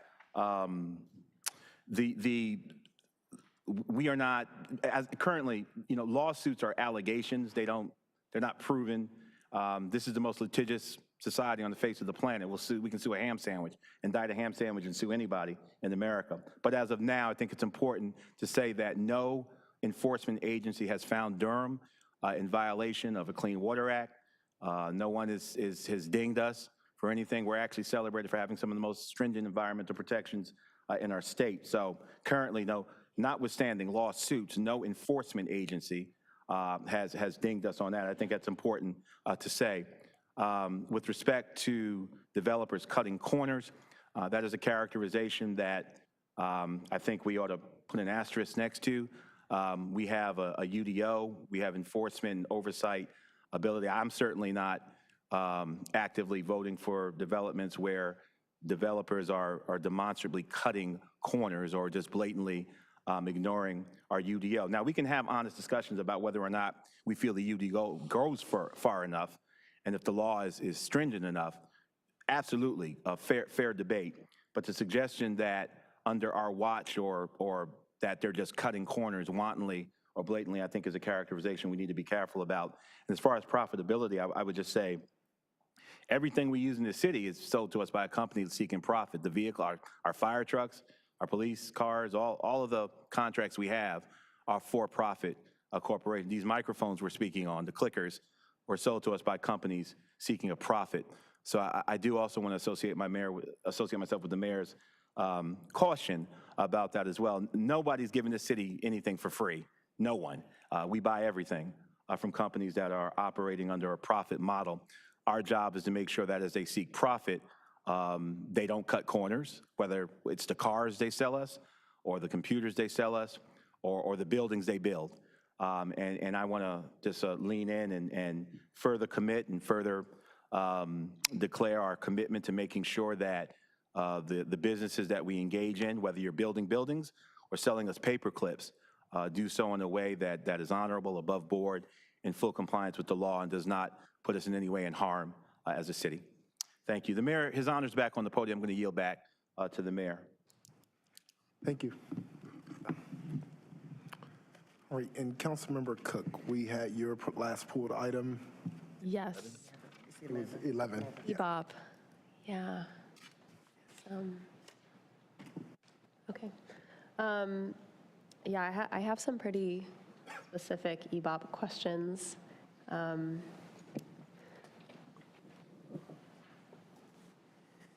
Okay. I guess my first one is, oh, hey, there you are. No. Okay, so good to see you again. Thanks. Good afternoon. Okay, so I did a little bit of a deep dive.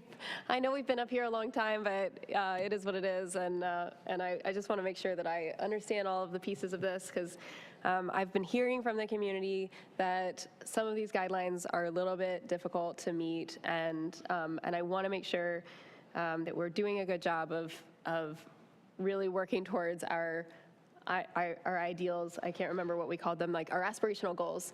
And I want to make sure we're doing the best that we can. And we've got some edits here, so if you'll bear with me. I guess the first question is, we've sort of designed EBOP as something that has a sunset, and so we're now looking at extending this sunset. I was wondering if you could talk a little bit more about why it was designed that way. I know we have some aspirational goals, and we're sort of, the idea is maybe that this goes away once those goals are met, but there is some conversation in there about potentially changing those goals if they're met as well. So I was wondering if you could just talk about like the setup of EBOP a little bit and how we got to that. So, good afternoon, Mayor Williams, Mayor Pro Tem Middleton, and council members. I am Sheila Fawcett, the Deputy CFO in the Finance Department, and I'm here to answer any questions that you have about the ordinance today. And your question in relation to the sunset, so ideally you want to have disparity studies on a regular basis, so you want to have a sunset model, so you have the opportunity to reassess and then reevaluate your goals as well as the ordinance rules, regulations, policies, procedures, and then you can basically put it back in action again. Okay, because I had seen that some of those goals have not changed, and there was a comment in there like, we haven't met them. But if there was a study that said that we're getting close, we might change those. Correct. They might grow. Our last disparity study was in the 2014-2015, and so we are working towards doing a new one. So until we have a new study, we don't want to actually change those because disparities could have changed since that point. Sure. So again, the disparity study drives our goals. Okay, and what is the timeline on that disparity study? We have just requested a budget request in this current fiscal year, upcoming fiscal year, excuse me, to put that into motion. Because of course, we'll have to do an RFP and go through that process. And it normally takes about a year to a year and a half to do that. It just depends on the data, the analytics. Okay, and I was wondering if you could talk about, well, I have so many questions. Okay, I'm going to go in order, I guess, for the ordinance that we have. In 18-53, we talk about staff duties to include informing UBEs of city contracting opportunities. Can you talk about, and this actually I have a question about it a little bit further down, but do we have an ongoing list of these UBEs? Like, how is the communication happening from staff to these folks who meet that category? And how are we keeping them informed of those opportunities? You said 1853? I think that's what I wrote down. Let me double check. I thought I heard, how do we inform UBEs about our contracting opportunities? Yeah, so it says the duties of the city manager, and one of them is informing UBEs of city contracting opportunities. And so, and I guess my broader question is like, do we have a list of folks? How are we contacting them? What are we doing in that regard? So we actually have on our procurement website a link to where you can get to all of our procurement activities. We also have a link to our UBC site that provides all those opportunities for UBEs. And how we determine that is we use our hub database. Once we have project scope, to go out there and we contact, or the project manager will actually contact those individuals to invite them to come and participate on the bid process. Okay, so we have it sort of designated by type of contractor or type of business, and then we're able to sort of see if they fit for various projects? All that's in the hub database. Okay, cool, thank you. And on that note, we have, in order for someone to qualify as a UBE, there are some particular things that they have to go through in order to make sure they actually are that status. But can you talk about how that qualification happens and how they get on that list? I don't have the specifics for how they actually qualify to be a certified individual. That goes through the North Carolina Department of Administration. But for us, our ordinance requires them to be certified so that we have a way to know that they are actually an actual minority business. Okay. So we send them through that process, and we adopted that process so that we know you are certified, so that we can use you and count you in our numbers. Okay, and that process is a state-run process? It's a state-run process? Yes, the hub database is state-run. Okay, and are there any barriers to smaller local businesses going through that state process? Is it burdensome in any way? I would say that there are a number of steps that you do have to go through. Some of those particular hub certified, some of those particular programs are more difficult than others or are more challenging, I would say, but I don't have those particular steps. But vendors do have the opportunity to select which one they would like to seek certification towards. Okay, so there are options, but they do have to get one of those certifications, and it has to be through the state. Right, we do. It has to be one of those. Not all of them are state. Oh, right, because some of them are federal, right? Correct. Okay. Right, that's it. And then I think it said it in here, but. May I clarify? Oh, yeah, go ahead. They have the opportunity. The vendor doesn't necessarily have to get certified, but that is the vendor's choice. But we ask and we like for you to be certified because that increases your opportunity, not only with the city of Durham, but with any other municipality that also uses that data hub listing as well. Okay, my understanding, and correct me if I'm wrong, but I thought in the You have to be certified to participate in our particular program because we use that as a mechanism to validate that you are a hub's minority woman-owned business. Wait, sorry, so could you clarify? So they do have to be certified? To participate in our program, but a vendor doesn't necessarily have to become certified to do business with the city. Sure, okay. Use this as a mechanism to count it Okay. and generate the fact that we have a program. Okay, so they wouldn't get added to this hub, they wouldn't get the notifications if they didn't have the certification, and they also assumedly would not count towards our aspirational goals if they didn't have the certification. Okay, thank you. And then there was also a restriction on, there was a $30,000 minimum could you just talk about that a little bit too and why that exists? So the 30,000 is more administrative, and if I recall correctly, that goes back to a state statute as well. Okay. That limit, the 30,000, also ties to, I think, a state statute. Okay. But it's more so along the fact that, you know, administratively, we count the work to do it for less than 30,000. Okay. And then in some of the proposed edits, there were a few big chunks of things that we're looking to remove or that were highlighted in yellow. And one of those was 1858D, which was, 1853C, which were, I thought that they seemed kind of useful. Can you just talk about why we were looking to take out 1858D? So any items that were highlighted in yellow, we are removing them from the ordinance, but they have been added to the draft policy. Oh, okay, okay, thank you for clarifying. Okay, so that answers a couple of my questions, thank you. All right, I think that's actually all the questions I have. Thank you so much. You're welcome. Well, I will say the Chamber does a really good job at providing workshops to support participants in enrolling. If at first by yourself, no support, it is a little tedious, but this is they do a really good job at providing some of those workshops. By Angelique Stallings is normally the one that oversees it with the county procurement office as well.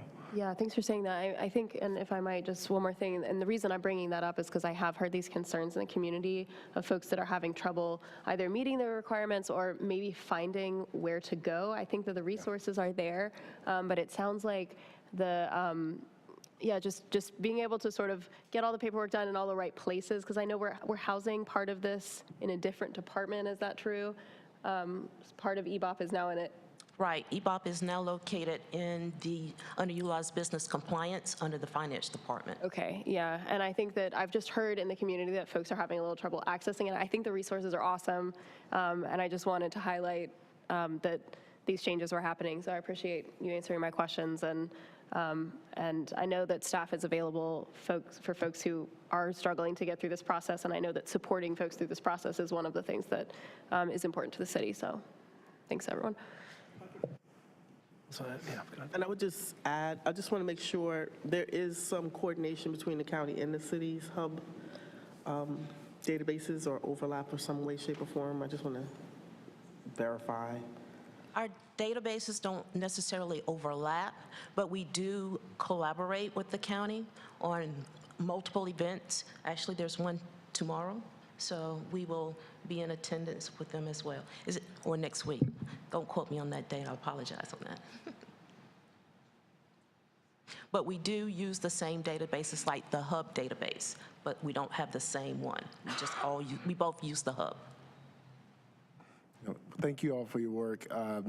As a private business owner, my wife, we've gone through the process with you guys, and it's explained really clearly, but it was tedious and intimidating initially to what probably some of the folks going to Councilmember Cook about.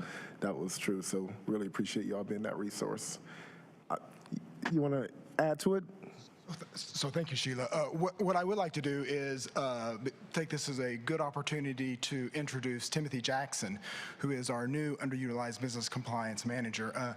He has been with us for now, I think, 3 weeks? 3 weeks. He comes from the city of Greensboro, so I think they have just got... Oh, you finally got your life together, I see. All right. They have just, I think, also completed a disparity study, so it's going to be a great help in the coming year as we prepare for ours. And so, Timothy, I call him Timothy. I think he also goes by Tim, but since I'm also Tim, I've deemed him as now Timothy. So, Timothy, I will let you introduce yourself. How's that? Thank you, Mayor, Council. It is an honor to be here in the city of Durham. Outstanding questions, Council. My former city manager, Ty Jayoba, he said he knew you pretty well. Yep. Mayor Williams, he said he's going to be mad at you because you took a jewel from the city of Greensboro. So I will say that our MWBE program, I ran the most restrictive MWBE program in the state of North Carolina. So basically what that means, I had to defend the NWBE program against various lawsuits. There were all kind of community engagements, different various questions. But to give you the gist and kind of to solidify and add on to the questions that were being asked, the state of North Carolina, when it comes to construction and repair, has a general statute that mandates 10% of a total contract will be awarded to MNWBE firms. So now North Carolina, it just sets a framework, and each municipality and county can decide and tailor how they want to make those supplier diversity programs work for your particular municipality.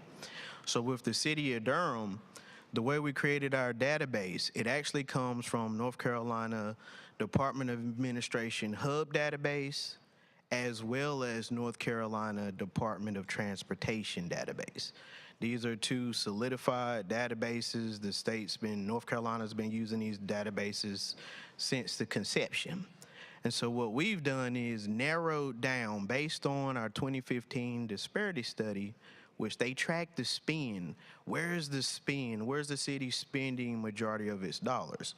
There were 22 counties, which makes up our master service market. So out of those 22 counties, then we're able to drill down and look at professional services, construction, other services, and goods. Thus, that's how we create those vendor lists. Now, true, I used to be a former contractor myself. I'm with government. I don't have a business anymore. And the cumbersome part used to be in trying to get certified. And a lot of the challenges that local businesses, small businesses would have is we were apprehensive about providing our IRS documentation to the state because we're new. We're just trying, we're trying to come up. Not that we're doing anything illegal, but that was a barrier. So we voiced our concerns to North Carolina Department of Administration Hub Office. They came up with a free certification process where they look at various things that we do. We provide references. And so when it comes down to the city of Durham, we took those same processes that the hub says and said, hey, if you're registered either through the state hub office or either North Carolina DOT, you can qualify for our program. We want you. And so not to talk too long, but that's just to kind of, solidify your question that you asked. Thank you so much, and welcome to the Bull City. Mr. Mayor, I'm sorry, I also pulled this item. I also have some comments and a question. I apologize for that. All right. So first of all, Ms. Fawcett, thanks for coming back. I know you were here just about a month ago presenting. So I just want to say, first of all, I'm sorry, Ms. Amy. Take your time. Yeah. So first of all, an equal opportunity business program this is and should be a big part of our economic development agenda, right? We've talked on this dais today about budgets and about contracting. This is all about how we use our city funds to help support underutilized women-owned businesses and minority businesses. So, and so I am concerned, and as my colleague, Councilmember Cook referenced, so we're not meeting our goals. We understand we're not meeting our goals. And I think what you're asking us to do is with this revised ordinance, is to pass this now, but with the sense that we want to do this new disparity study, right, that you referenced, so that we can actually set some achievable and meaningful goals for our program, right? So I just want to say I want to make sure this is a big priority for you all. This is important to do this new disparity study, to set these goals realistically so that we actually can work towards meeting the goals. I'm concerned in part not only that firms may be having trouble qualifying, but I'm also concerned that we don't have enough of a pipeline of firms that are in the process of getting, for different things we contract for, that are in the pipeline so we can groom those folks to be the next generation of businesses. So we need to make sure that's done as well. So I just want to mention that. So I'm happy to pass the revised ordinance, but again, I want to make sure this is a real priority for our city, that we really hit these goals. This is really important how we use our dollars. The one question I have, and this relates to the goals, is that part of the track changes suggested changing the participation goals to aspirational participation goals. And so I want to know what is an aspirational participation goal? I'm concerned that we'll say, hey, they're just aspirational if we don't meet them, like, oh, okay, it's okay, whatever, they're just aspirational. I want to make sure that whatever goals we set are goals that we all believe in and that we're dedicated to meeting those goals. So I'm concerned about that language about aspirational participation goals, and I'd love for you to explain what exactly that would mean.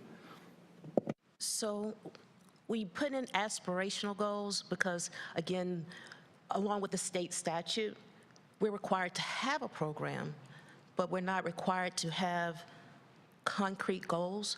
We're supposed to have a disparity study that supports the goals around the disparity that we have in the city. So everything's still generated based on the disparity. Did I answer your question? And I'm just going to add on, Council Rice. So what you want to do is your aspirational goals is the way the city of Durham can measure the effectiveness of the EBOP program, of your Equal Business Opportunity Program. And you do that yearly. At the end of a fiscal year, you would essentially look at those goals, whatever, if it's 11 and 7 for construction, you would look at those goals, and at the end of your fiscal year, you should be able to compare. Did we do above? Did we do below? If it's above, then that gives you an idea for next fiscal year. Maybe council wants to increase goals. If you're doing below, then that tells council maybe we need to either leave them alone or maybe we need to lower. So you never want to use your aspirational goals as like a project by project goal. But adding on to what Deputy Sheila said, so a lot of people get this confused in North Carolina. In North Carolina, it is against the law to utilize goals as a requirement for a contract. That's considered a set aside. That's against the law. That's not what North Carolina general statute says. What the statute says is you're required to do good faith efforts. And there are two ways in North Carolina that a contractor or someone can demonstrate a good faith effort. That is either by having enough participation goals to reach both your M or your W, or actually submitting documentation showing that you tried everything you could and you just couldn't do it. So essentially, again, just circling back around, aspirational goals are used for the council to measure the effectiveness of our program yearly. I guess I'm confused by this still. To me, I'd rather have simply goals that we set, that we all agree on, and that we work towards. And I guess I'm concerned. I'd prefer to strike aspirational goals. I don't know what that means. And again, I'm worried that we'll say like, well, we didn't meet the goal, but it's only aspirational anyway, so whatever. I want to set goals that we all believe in and we're committed to achieving. So I'd prefer to strike that language. And I don't know how we do that in terms of a resolution, what the process there is, but that language, I just worry that gets kind of fuzzy and we don't know really what that means. Understood, and I don't think that would be an issue. I think we absolutely can do that.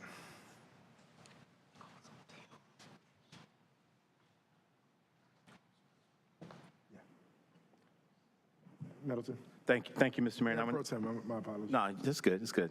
I've been called worse.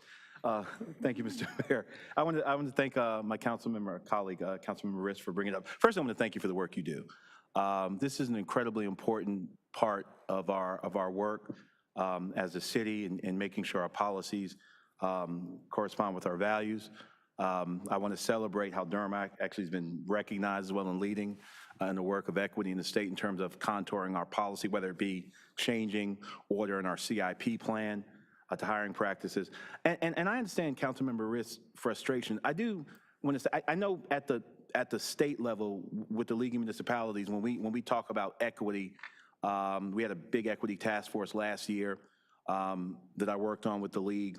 And to your point as to the law, and this is kind of a holdover from that affirmative action debate we had in our country, goals versus quotas.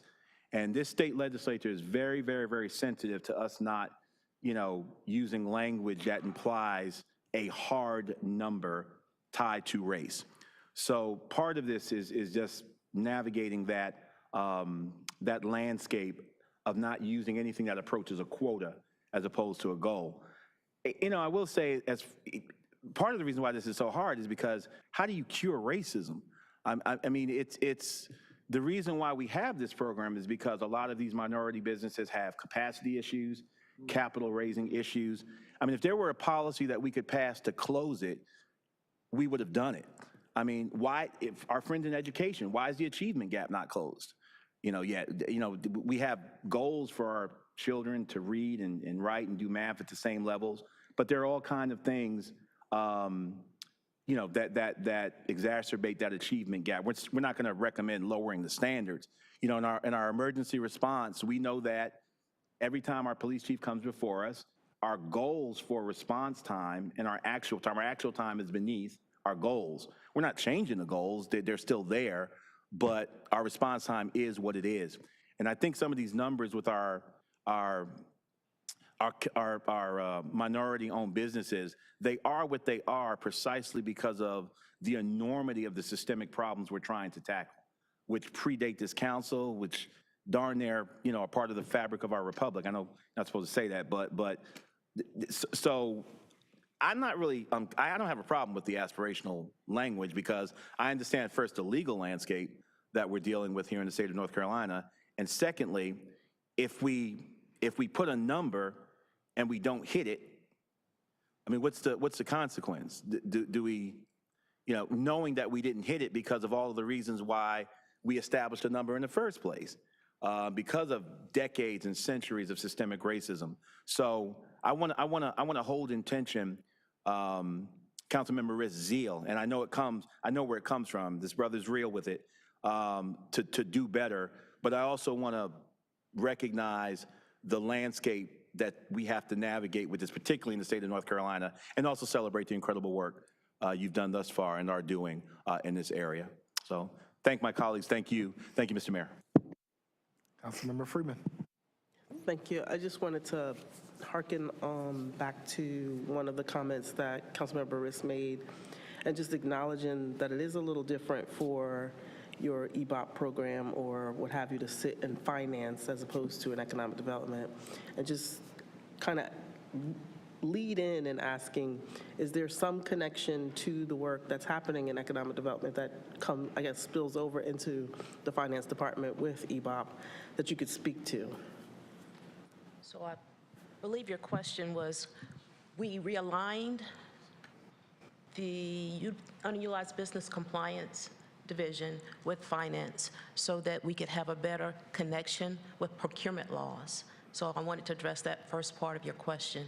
As far as the economic development, we are working towards working with them more. We collaborate on outreach events at this point, and I believe DCM Chadwell was going to speak to that today. And since we have the big kahuna coming up, I just want to make sure I throw in there the request that, whatever it is we're doing around these underutilized businesses in that pipeline, what it looks like for our youth and how that falls into your office as well. Repeat that question, please. What are we doing with our youth? UPC, we are mostly tailored, again, on the compliance side, along with vendors, but I'm not sure if OEWD is handling the youth. Good afternoon, Mr. Mayor, Mr. Mayor Pro Tem, and members of council. Pardon my voice. I promise I feel a lot better than I sound, but I'm having one of those allergic moments. Hang in there with me. The green book. Not certain that we can respond specifically to the youth thing. I may have to probe the question a little bit, but pursuant to the economic development connection, the policy portion of what's in this agenda item represents a very structured kind of relationship with OEWD that's somewhat emergent from those kinds of policies that we've had in the past. It does represent a formalizing of some relationships that have existed where we were probably just a little aggressive in drawing a kind of demarcation between OEWD's focus on its relationship to the business structure and making sure they had access to the greater Durham economy versus the one that existed now in finance that was more focused on those relationships with respect to doing business with the city. We've seen wisdom over the years to combine those efforts to talk more generally in terms of having those businesses be a part of the entirety of the ecosystem that makes up Durham's economy. But we do have to maintain something definitive so that they maintain fidelity over in the finance department with some of the more strict provisions of the state aspects, such as keeping hubs and all those kinds of things. So we've attempted to cure that by putting OEWD, making a reference to OEWD in the policy. I appreciate that. I think the key follow-up will be to see what other programs can fall out of OEWD around making sure, and when I say youth, I'm thinking 18 to 24, and more of a real pipeline sense. Those folks who are starting their businesses that early and how we can be supportive, what that might look like. And so I don't think it's anything you'd be able to say today, but I hope that you're keeping that in mind. Acknowledged. Thank you.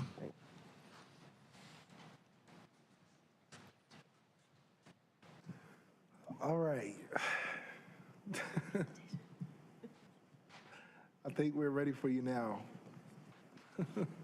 for our presentation. Recording stopped. Excellent. Thank you for your perseverance this afternoon. Good afternoon, Mayor Williams, Mayor Pro Tem Middleton, council members, Manager Page.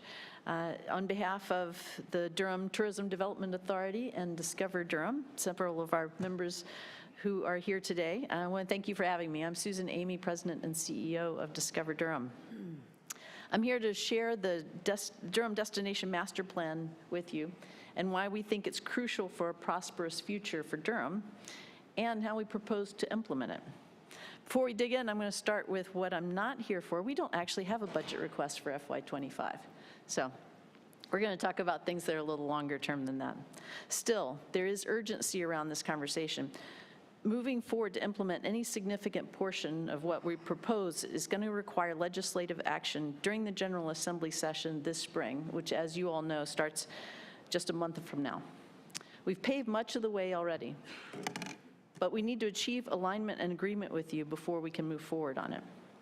For this visionary plan to be successful, we, the city, the county, Discover Durham, and partners from across the community need to work together now and in the future to make great things happen, to borrow an old familiar phrase. So I'll come back to the specifics of our legislative agenda at the end. Since I know many of you are already familiar with this plan, I'm going to just hit the highlights in the interest of time and want to leave time at the end for questions and discussion and to talk about next steps, but feel free to stop me at any point if you'd like to ask questions along the way. There's a couple of slides of background in here. One is just setting the stage for what visitors mean to the Durham economy. Visitors in Durham aren't as obvious as they are in places where they wear bathing suits a lot, but in Durham we have 12.5 million visitors a year, and we are back up to the level of visitation that we were prior to the pandemic. Those visitors spend about $1 billion in our community, which supports thousands of jobs, generates local tax revenue, and supports our local business economy, putting money in the pockets of people who own our local businesses. tourism is a broad sector of the economy, and it really encompasses a number of different industries, which you see listed here. And those $1 billion in spending that I spoke to are the dollars that are being spent across all of these different industries. As you look at this list, it's easy to see that everything on this list, with some exception for number 1, are the things that create quality of life for people who live in Durham. These make Durham a great place to live for our residents. And without the $1 billion in visitor spending, we wouldn't have as many of these things. We wouldn't be able to support as many of these things as we do today. And we all know that we are growing quickly and that people continue to move here. And what that is going to mean is that over time, we need to have a vision for the type of community we want to be, so that we keep up with this population growth and we have the kind of amenities that maintain the quality and standard of life that we enjoy here. We also need to have a vision, because we need to make sure that as we grow and as things develop, they continue to reflect Durham's character and values. We need to make sure, for example, that we're building the kind of public-facing amenities that don't get started by one individual who has a passion for food, but by a community that comes together with a common vision and a common will to get major things done and grown in our community. So starting last year, we brought together a group of people and engaged in months of community engagement, and as part of that process, came to a vision statement for Durham, which says that in 20 years, that's the time frame we wanted to set, because we have some big dreams that will take years to develop. But in 20 years, Durham will be the most welcoming, inclusive, innovative, and vibrant destination in the United States, while thoughtfully honoring its history and people. We had a lot of conversation about how high we wanted to set the bar, and decided we are already on a lot of top 10 lists around the country. We want to make sure that we continue to be a great community as compared to communities across the United States. And the part about honoring history and people is just so important to Durham's character, and something that we want to make sure we preserve. The plan includes more than 60 different initiatives, which we won't have time to get into here. They fell into 4 strategic goal areas. One, tourism infrastructure, tends to be capital-intensive, large initiatives. The attractions, events, and experiences has to do with programming and things to do, things that engage and entertain people who live here. Purposeful placemaking are items that don't necessarily drive a lot of economic impact in and of themselves, but they make this a more vibrant and livable community. And the final one is about how we get things done together. Accelerating community alignment is about how we work together to move projects forward and do that well. Again, we have a webpage that provides you an opportunity to read the plan, and I'm happy to go over any details that you would like. But again, in the interest of time, I'll just say looking at some of the different categories, these were some examples of some of the top economic drivers, things that bring visitors to Durham and create economic impact. Those are some more. And then there's a number of items here that are about the community vibrancy. And so you get a sense for these wayfinding signage, parks and trailways, making sure that we have the hospitality workforce ready to fill the jobs that are supported by the visitors. Food and craft trails, a public art trail. So there are a number of items here that may not by themselves bring visitors, but make this a rich and vibrant community. We also took a look at the 60 different initiatives and wanted to compare that back to the city's strategic plan to see where the areas are that they touch, and recognize that there are initiatives that really speak to all of the 5 strategic areas for the city. So we believe that the plan will also help the city accomplish the objectives that are set out in that plan. So now we want to talk about the community alignment part of it and what happens next. As we were getting to the close of the planning process last fall, we were thinking about what does it take to give this initiative the power and the structure, to the influence to be able to be implemented. And we looked at it through the lens of a SWOT, looking at what the strengths are of this. This is the first time we're going to have a long-term vision for Durham's development as a destination. At the same time, and as I know you all know, there are a lot of other organizations across the community who are also working on long-term strategic planning, and we could list a dozen of them. I think that some people have asked, is that going to be a conflict? And really, I think it's an enormous opportunity. The fact that we're all thinking long-term is wonderful, and that we're all doing it at one point in time is really something to be taken advantage of. But what we don't want to do is have all of these plans come forward and put 200 different initiatives in front of various bodies to try and work on how we fund them and how we move them forward. We think there's a huge opportunity to come together as a community to figure out how are we going to vet and prioritize these things. We also have worked really hard at working with each other as some of my peers around the community are working on strategic plans. We sit on each other's steering committees and are part of the discussion around these things. And we've made sure that in this plan, we are embracing and incorporating many of the things that we know are important to these other groups. So there are lots of opportunities to do these things together. From a weakness standpoint, however, Durham is not competitive with other communities in how much we are setting aside right now for developing those assets for the future, the tourism infrastructure, the support for programming, and the support for community vibrancy. And I'll show you some of the data on that in a few minutes. There are also, relative to the legislative changes that need to be made, the Discover Durham needs legislation authorizing us to participate in what's referred to as tourism-related activities, which we consider ourselves a destination marketing organization. Most destination marketing organizations across the state, and all of them in major markets, have that authorization. It's merely a issue of having been grandfathered into an older rule, but it's something that we would need legislative action to correct. We also want to think together about how we work together to create a streamlined process where once we can define and vet and prioritize the ideas that we want to move forward with, think about how we can create a process that makes us more efficient in moving things forward. From a threat standpoint, I think our number one threat is that we have invested a tremendous amount of time and resources into creating a plan, and the biggest threat, of course, with any plan is that it goes on a shelf and we don't do anything with it. But I think there's another threat, which is that we agree that it's a good plan, but then don't change anything to help make sure that we're able to implement it. And that's what we want to advocate for today. So you're going to see what our recommendation is, that we create an organizational structure that allows us to bring the community together to have these conversations, and that we set aside an appropriate permanent funding stream to invest in this future development work.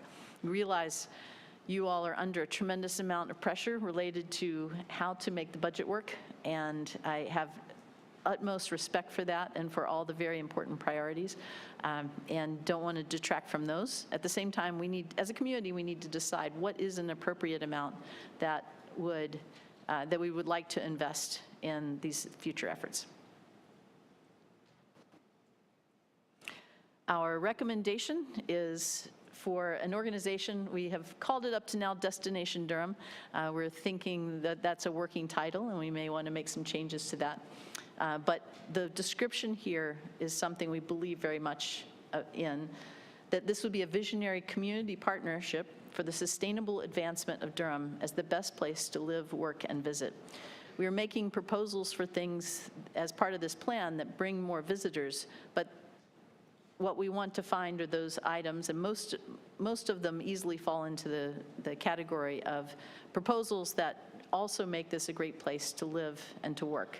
And the intersection of those things are the projects that should become top priority. These are some benefits of having an organization and it gives you a sense for what these steps that we're proposing would do for the community. The first three are really common to the value that visitors bring to Durham. One is about adding to resident quality of life by promoting and developing new features and attractions in our community. Second is about creating economic impact that supports our local businesses and creates jobs. So as we expand the visitor economy, we're expanding on these things. And that's also true of developing more this stream of tax revenue that covers the cost of government services. We like to say visitors come in, they contribute to our tax base, and then leave before we need to use any of our services on them. These next items are more specific to this structure that we are talking about implementing. One is, we set a 20-year vision for a reason, because some of the ideas in this plan will take a long time to develop. An example would be a multi-sport complex or a convention center that could take more than a decade to develop. So it's very important that you have a way to provide continuity of leadership, even though elected leaders and terms turn over much more quickly than one of the length of time it takes to implement one of these projects. We need an organization that can create that common thread to make sure that we're able to follow through on what we've determined to do. Number 5 is about the project management work, and that's the idea for this organization, is that they would be handling the upfront part of project management. You have an idea. Before you can decide as a community that you want to pursue it and invest in it, there's a tremendous amount of work to do, feasibility assessments, and look at how much it would cost, and to do renderings and initial design, determine where it would be built, find the partnerships, put together the partnerships that would be necessary, and figure out how you would finance such a thing. And those are things that are very difficult, we recognize, for our city and county staff in those areas to be able to devote time to, given all of the really urgent needs that they deal with every day. It also should make things easier for all of you. I am in awe of the breadth of decisions, content and decisions you all have to dive into and digest and be able to make intelligent decisions about on a weekly basis. There's a tremendous amount of data, and it's hard to imagine how you can have enough time to become expert on each one of these projects, especially if we're talking about large, complex projects with massive studies behind them. And what we would propose in developing an organization where we can set a sort of template and expectation for what kind of analysis is expected before, as a community, we're willing to consider investing in something, and what are those hurdles and benchmarks for bringing information and analysis to you. It would make your job easier, and it would give you a sort of common platform of communication to expect. This would give a tax-deductible opportunity, because we propose setting this up as a 501c3. It would give us an opportunity for those corporations or individuals who would like to invest in the kind of community amenities we're talking about to be able to do so in a tax-deductible way, and know that they're providing these funds to a professionally managed organization. And finally, taking this route actually additionally creates new funding and project management mechanisms. So let me talk a little bit about the money portion of this. One of the things we had the perception that Durham did not have as many funds from hospitality that are directed to developing assets in the community. So we did a study, and we're able to show it actually was more dramatic than we expected. In North Carolina, there are 2 types of hospitality taxes: meals taxes and occupancy tax.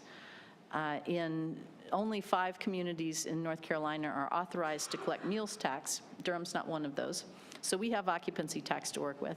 But we looked at just the major metropolitan or urban areas in North Carolina to compare the amount of hospitality taxes that are available for developing these kinds of assets. And as you can see, Durham is on the far right.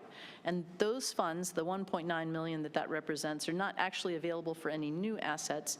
That's the amount that is paid each year in debt service for DPAC for another 10 years. And that's $1.4 million. And then there's a $500,000 that's paid through the county to support the Museum of Life and Science. So none of those dollars are actually available for new assets. And then we did a little study, and this gets technical, so let me know if this is not clear enough in my explanation. But North Carolina has uniform tax guidelines that were set up in 1997 at the state level and say that any jurisdiction can collect up to 6% in occupancy tax. 2/3 of it needs to be spent for tourism promotion, and 1/3 must be spent for tourism related, which again could mean product development, capital expenditures, things that would be related to attracting more visitors to the community. In Durham, we were established before those 1997 guidelines, and when they came out, we were grandfathered into our existing structure, which is this, although there have been some changes over the years to add on to the original occupancy tax. The way ours is set up, 1/3 of the occupancy tax comes to Discover Durham, and that's our annual budget. It can only be used for tourism promotion. Half of the occupancy tax is split between the city and the county for any lawful purpose, is the language of the bill. And then the last percent of the occupancy tax is the part I was speaking about, $1.4 million for DPAC, $500,000 for the Museum of Life and Science, and then if there's anything left over in that bucket, it comes to Discover Durham, but again, we can only spend it for tourism promotion.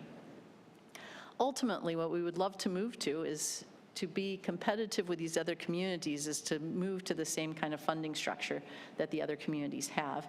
If we were able to do this, that 2% that's tourism related would be what we would be channeling to invest in the kind of projects that come out of the Destination Master Plan. However, the 4% that would be tourism promotion can also be used to promote those assets and market them as they would come online. I'll come back to options. To give you a little bit of a idea about what this would mean from a dollar standpoint, as you can see, FY23 numbers are actuals, and then we projected 24, 25, and 26 with modest growth each year. And you can see how much goes to the county and the city for each one of those years. And then if we were to make these changes, this shows what that change would look like. So it does mean that we would be redistributing occupancy tax currently collected and used by the city and the county into these efforts. And for the city, our projection for FY26 would be $4.8 million. That does include the $1.4 million related to the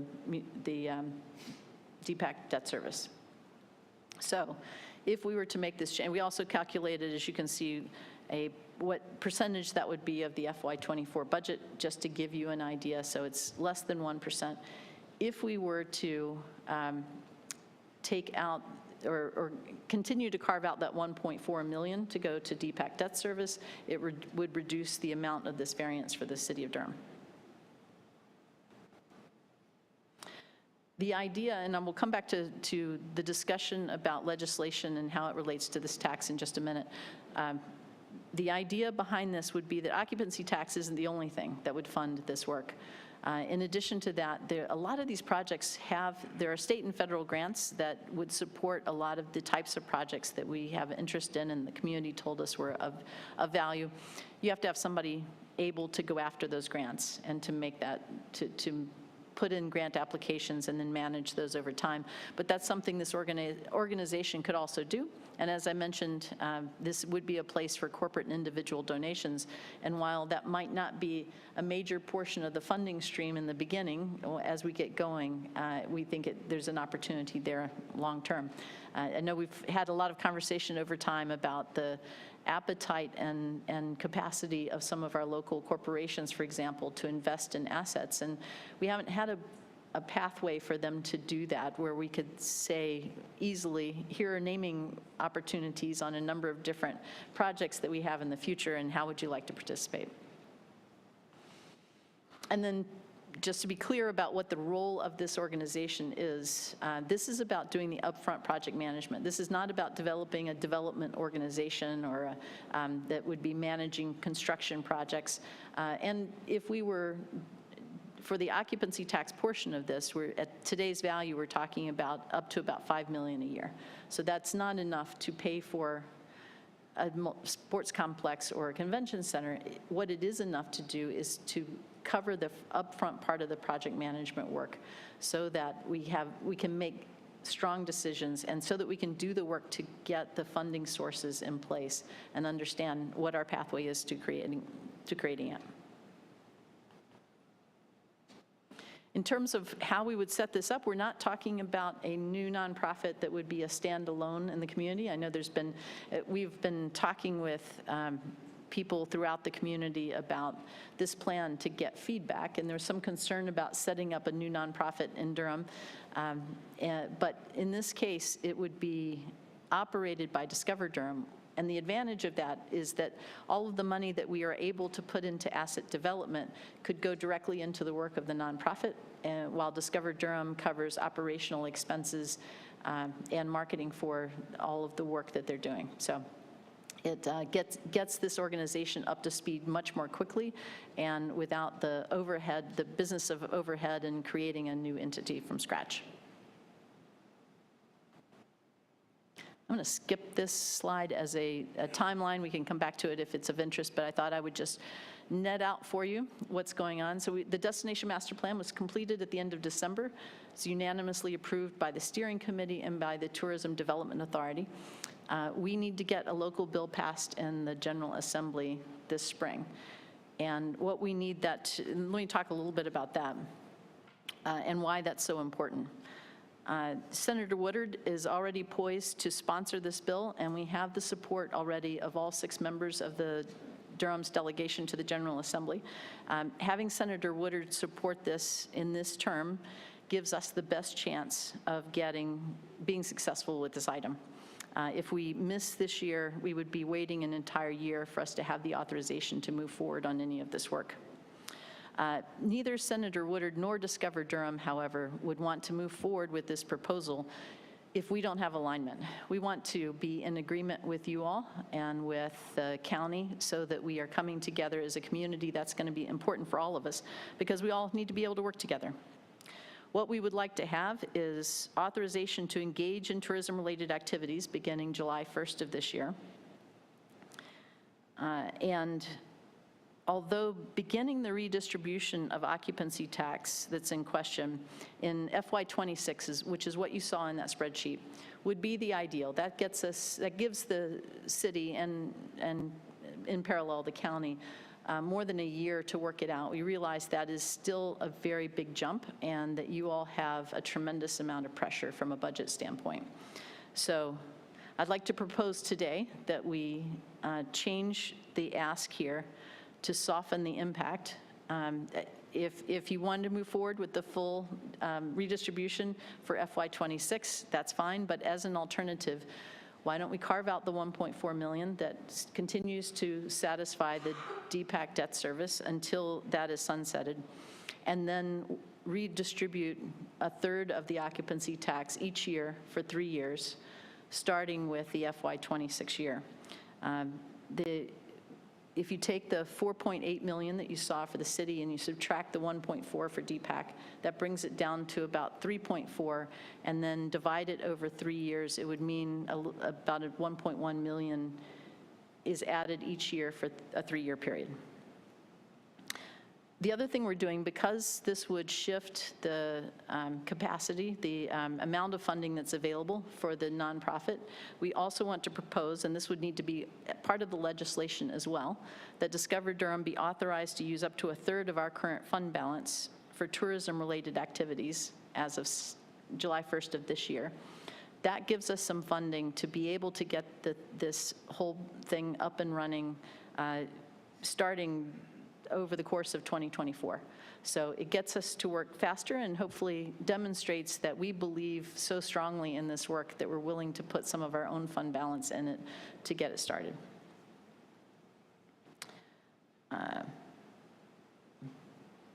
Checking to see if there's anything else that I've left out. So to summarize, on legislation, there are 3 items. One is authorization for Discover Durham to participate in tourism-related activities, which is not something that I would expect to be controversial to anybody at all. The second piece of this is authorization for us to spend up to a third of our existing fund balance to help get these efforts underway for tourism-related activities. And then the third is the redistribution of occupancy tax. That's something that we can have conversation about. I asked Senator Woodard if it would be feasible for us to put forth a bill that would say that by a certain time, and maybe 5 years in the future, by 2028, we will have accomplished this, but leave it to us locally to work out the details of that. And that is not, in his view, a wise way to go forward with the bill. He said it would, if we want to set up a different scheme other than changing things all at once, we can certainly do that, but we would want the bill to specify exactly what that is. So with that, I'd like to stop and ask for any questions or discussions.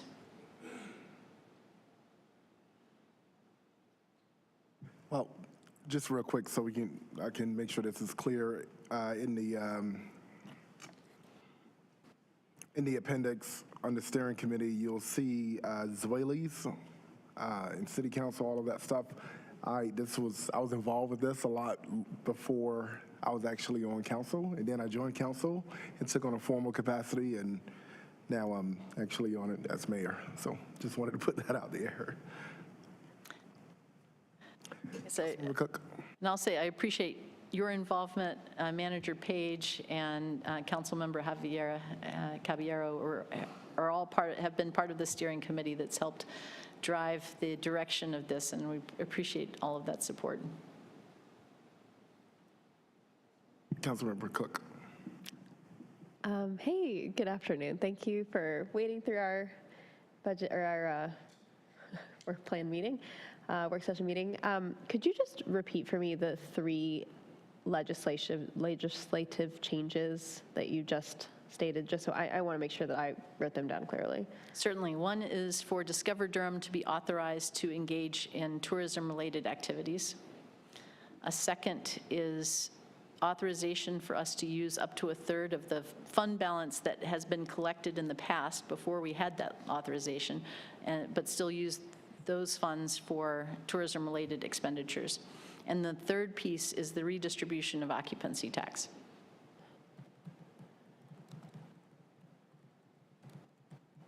Okay, and I think I asked you this question before, but I want to just clarify, because when we were talking about the pie charts that you just had in your presentation, the proposed occupancy tax, and I know now that the ask is slightly different, but the one that's listed here has 4% tourism promotion and 2% tourism related. And I thought that I heard you say that part of that 4% could be used for asset development, but that is different from what I understood before. So I just wanted to clarify. No, what I was saying, and this may have been what I said that was confusing, we can only use 2% for tourism-related expenditures, or 1/3 of the occupancy tax, but the 4% for tourism promotion would be, those funds can be used. We use those to promote Durham already and the assets and attractions that it has. We can also leverage those funds to promote the new things that we'll be developing. So it would add to the success as we bring new items online. Okay. And this is all going to, I guess, come together, but I guess the part that I'm having trouble, just because I haven't seen y'all's work, and I know y'all have run all the numbers, but it's a big shift in terms of money, and I've asked you before, and I think you said before, there's only going to be one staff addition to manage this project. Is that still what you foresee? We haven't landed on what the staffing plan would need to be, something that we're working on right now. We are envisioning that perhaps 2, like a director, leader, and someone for grants and development work. Okay, but not like a huge staffing change. And obviously this money doesn't go to the projects themselves. So can you just talk a little bit more in detail about like what that upfront cost for project management looks like? Like what is it that takes up that amount of money? I'm just curious where it all goes. Certainly. Well, the range of projects is really broad, and so it's going to change and vary depending on what the project is. For a major capital project, intensive project like a sports facility, this would be running the feasibility assessment on opportunities for revenue and the financial feasibility, costing, defining the requirements, doing the community engagement, ultimately to the point of doing maybe some early conceptual design and renderings of the project, and then working with partners in the community to determine, and in many cases, something like that would be a P3, a public-private partnership, or projects of that nature might have multiple streams of funding required to put it together. And then one of the things that we have spent much of the last 4 years on related to the sports complex has been determining where it could be built and what kind of setting it needs to be in. So that's the kind of analysis and projection work that would need to, and some early design work that would need to be done. Does that help? Yes, very much so.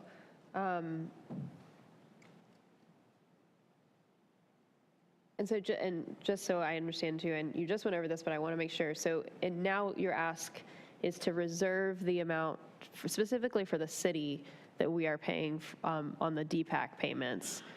The rest of the occupancy tax, though, is still, your hope is that it is still diverted to Discover Durham, and then the uses are changed. Is that correct? Correct. Okay. And then do we have, and I know it's hard to get folks' reads on things, but do we have a sense of where the county stands on this? The feedback has been very positive.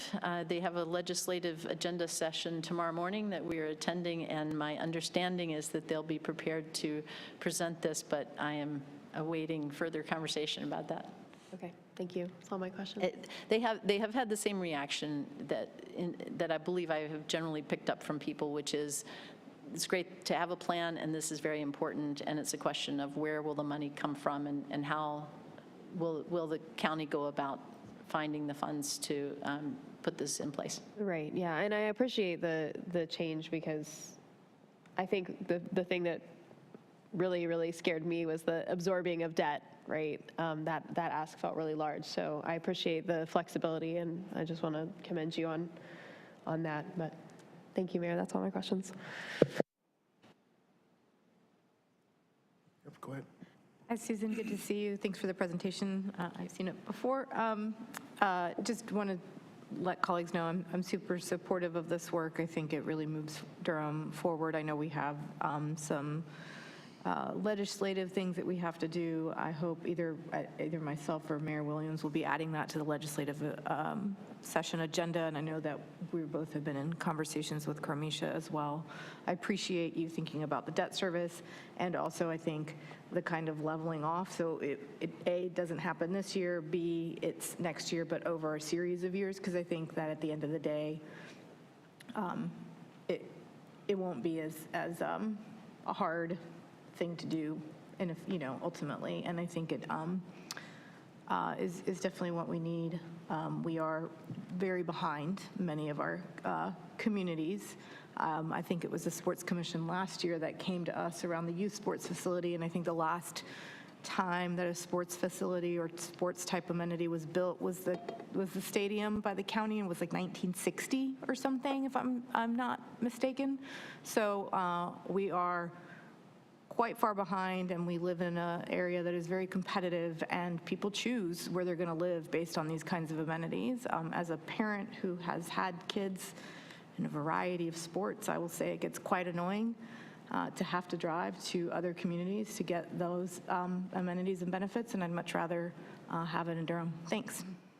Yes, I appreciate that and I want to give the Durham Parks and Recreation credit for the fact that there have been many facilities that have been developed. What we're missing is the facilities that can support tournaments, which is where we can create economic impact that helps us in turn pay for facilities. So Merrick Moore Park is one that is, I would say, although it can't support everything, it is actually hosting a tournament in a couple of weeks, so we're pretty excited about that. But that's a pretty recent development, and other than that, before that, in terms of tournament-ready facilities, as you said, the last one was the Durham County Memorial Stadium, which is approximately the same age as me. Thank you, and I do want to lift up former Mayor Schul, because he was the champion of getting those kinds of fields and really listening to community to really have pretty high-quality pitches, and we don't have to drive to Efland or and CFC's Fields in Raleigh for that. I will say I'm going to put a plug in for an ice rink, please. Thank you. Colleagues, Freeman. Thank you. I appreciate the presentation, and I just really wanted to, I guess, dig in on what the follow-up is, and also to ask the question, just backing up away, acknowledging that these structures all need maintenance. How would you factor that in for repair as you're doing this work to build out, I guess, for the future sites? During the financial feasibility phase, I would expect you'd be projecting the cost to build and then equip facilities, and you'd also need to look at the life cycle and what the maintenance and operational costs are. And as I say, the nature of the 60 initiatives is so broad that you can't make one blanket statement about what all of that would mean, but that should be a part of the analysis of each one of those. And I think what I'm most concerned about is not having some connection to economic development in this as well. And so realizing, and just the previous conversation with EBOP, how is Discover or Destination Durham going to carry through, I guess, some of the goals that are of the city as a nonprofit organization? Let me see if I understand your question correctly. If I don't get it correctly, let me know. As one of the advantages of setting up this underneath the umbrella of Discover Durham is that we follow procurement and financial policies that are consistent with a government organization. And so those same financial policies would apply to the nonprofit in the way that it goes about doing things. Okay. And the goals? Yes, and one of the things about this would be this organization would have its own board of directors, and that board of directors would be developed to represent the components of the aspects of the community involved that are going to benefit from these, and be able to provide a community-based vision for each one of these projects. It's one thing to have a vision for what are the many projects that we'd be interested in, and now on each one of those projects, we have to understand how is this best serve the community. And that board and the staff that would be hired for this organization would be responsible for doing that kind of groundwork to make sure that what we define and what we pursue is consistent with the kind of values we want to have. Thank you. I would just ask, and who would decide who's on the board of directors? Well, we are doing community engagement around that right now to talk about who would need to be part of it. Certainly, a piece of that is having people who have the influence in the community to be able to define what the needs are and to bring resources to the table. But we need to make sure that we are representative of the needs, many needs across the community. So we're taking a look at that right now. And further conversation is welcome on how we might go about approaching that. I definitely would encourage some neighborhood level engagement and making sure that the multi-neighborhood organizations are involved in the conversation, because at that level, sometimes it gets missed. Thank you. Thank you. I appreciate the projects that are coming forward. I do think that we're behind, and I am supportive of trying to figure out what that looks like. I'm still concerned about the structure, so. Okay. Thanks, Mr. Mayor. Ms. Amy, thank you so much for the presentation. I love the vision you've set out here. And it's, you know, it's like we love Durham. It's amazing to think that actually this is the first time we've actually had a destination plan for Durham, right? You know, I came here 30 years ago, loved Durham. It was a much smaller, sleepier place then. We are a world-class city. And so like we absolutely need a destination plan. So I thank you for the vision there. It's not just convention center, it's also sports complexes. It's also the idea of this like cap, the Greenway Freeway cap connecting Hayti and downtown. It's amazing stuff. So thank you for that. To my colleague's question about economic development, I know I probably sound like a broken record because we just talked about MBOP being a big part of our economic development plan, but like any destination plan is one key part of any first-class city's economic development plan. What this means is like we're bringing visitors to our city. I know wonky economists talk about exporting your tax base, but essentially we're doing that. Where visitors come and they pay taxes that help support our budget. So this is a key part of an economic development plan. So I really love that. I just have a couple of questions. So regarding the nonprofit startup and the sort of the allowance to use reserves for that nonprofit, is that a decision that we need to make? Who makes that decision? We would need authorization from the state legislature to That's also, okay. and then it would be the Tourism Development Authority who could authorize. So what we would propose to put into the legislation would be that we are authorized to use up to 1/3 of our fund balance for that. And then the Tourism Development Authority would need to vote on that around specific needs that this new organization would have. At the same time, we're talking to partners in the community about their interest in providing some seed funding to get this started. So there's more work to be done to figure out exactly what that startup budget needs to look like and then how best to pull that together. Well, I know we're developing our legislative agenda, right? So certainly those first two things seem like certainly pieces that we can all, I would assume, agree on for our delegation to take forward to Raleigh. I guess on the third one, as my colleague, Councilmember Cook noted, the redistribution of the occupancy tax is a big deal, right? Or a bigger deal. So my question there, and I think it's something we have to wrestle with along with our partners in the county, what's the timeline on that? When does that decision need to be made? That would be part of the legislation that we would need to propose. So the bill needs to be written and ready to go by the April 24th start date for the General Assembly. So that's all a package for this session, yeah? Correct. Okay, thank you. Thank you, Mr. Mayor. So good to see you, and I was really anticipating this presentation. I want to thank you for the times when the mayor has hung out all night and didn't want to get up in the morning, and I had opportunity to greet visitors to the city, and you co-hosted me. He does it often, so I want to thank you for You did an excellent job, too. for those opportunities you've given me. This is. I hope everybody watching this presentation has a kind of an aha moment. And just realizes how cool our city is and hot it's been without even trying. Because I think a lot of folk assume that we've been doing this. I think a lot of folk assume that this structure, it's been deliberate and conscious. It's been organic. It's been just who we are that's been drawing it without us giving any gas. So I hope that makes us all proud and say, well, imagine what we could be with some actually deliberate structure and effort to it. I want to ask a question about one of the slides, and then I think about the two other questions, and I'm done, or a comment, and then I'm done. On the slide with the spending, the pie chart with spending, visitor spending by category. Oh, yes. Got lodging, food and beverage, 30%, recreation, 12%, retail, 7%. There's not a percentage on transportation. I think the other ones add up to about 66%. What is transportation spending by visitors? This is the inclusive of airfare. Oh, okay, so we are. Who travel by air. Gotcha. And then rental cars, gas, other things that anything that they, rides, shared rides, so anything that they're using to get around. So the revenue would be by way of use of RDU as a gateway that it's accruing to us, and that. Correct. This is looking at, of those travelers visitors who come to Durham, how many of them came by air, and then it's figuring in the transportation cost for them. Sure. Okay. Thank you for mentioning the legislative actions needed, and you talked about product development. What would some of those products look like, just for example?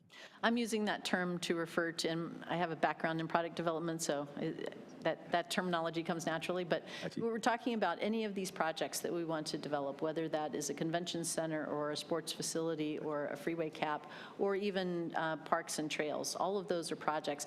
And many of those projects, I want to give kudos to the fact that it's not like nothing's happening right now. There are many projects going on or that are envisioned in different parts of the community by different groups. So, but this organization could serve as a community force to help ensure that, to bring partners together and that, excuse me, as they think about what's the scope of this project? And how do we make sure that we are incorporating into whatever this trail is there may be 3 or 4 different organizations who have desires for what the trail can be, and we can bring those voices to the table and define what that scope looks like, and then help provide some of the funding to make it happen. It doesn't mean this organization would do all of the projects. Some they might be do the full project management work to develop the whole whole thing. In other cases, they act as more of a facilitator, an advocate, or a convener in bringing parts of the community together to get things done. Thank you so much for that. So finally, for me, what I have cautious excitement about is the ability for this work and work up in this area to help us address a concern that a lot of us have about, and we've heard it intoned in different ways, loss of the flavor of Durham, the DNA of Durham, gentrification, things of that nature. This is about tourism, not residents. Come spend your money, then leave. I'm sure some folk will come here and want to live here based upon what they see, but this is about tourism, not residency. When you think about why people would come to Durham, and you look at other cities around our nation, there are cities that have neighborhoods and communities that part of their tourist draw is actually preserving the DNA of those neighborhoods. I've said before, you think about Sweet Auburn in Atlanta or Sugar Hill in Harlem, where folk make pilgrimages.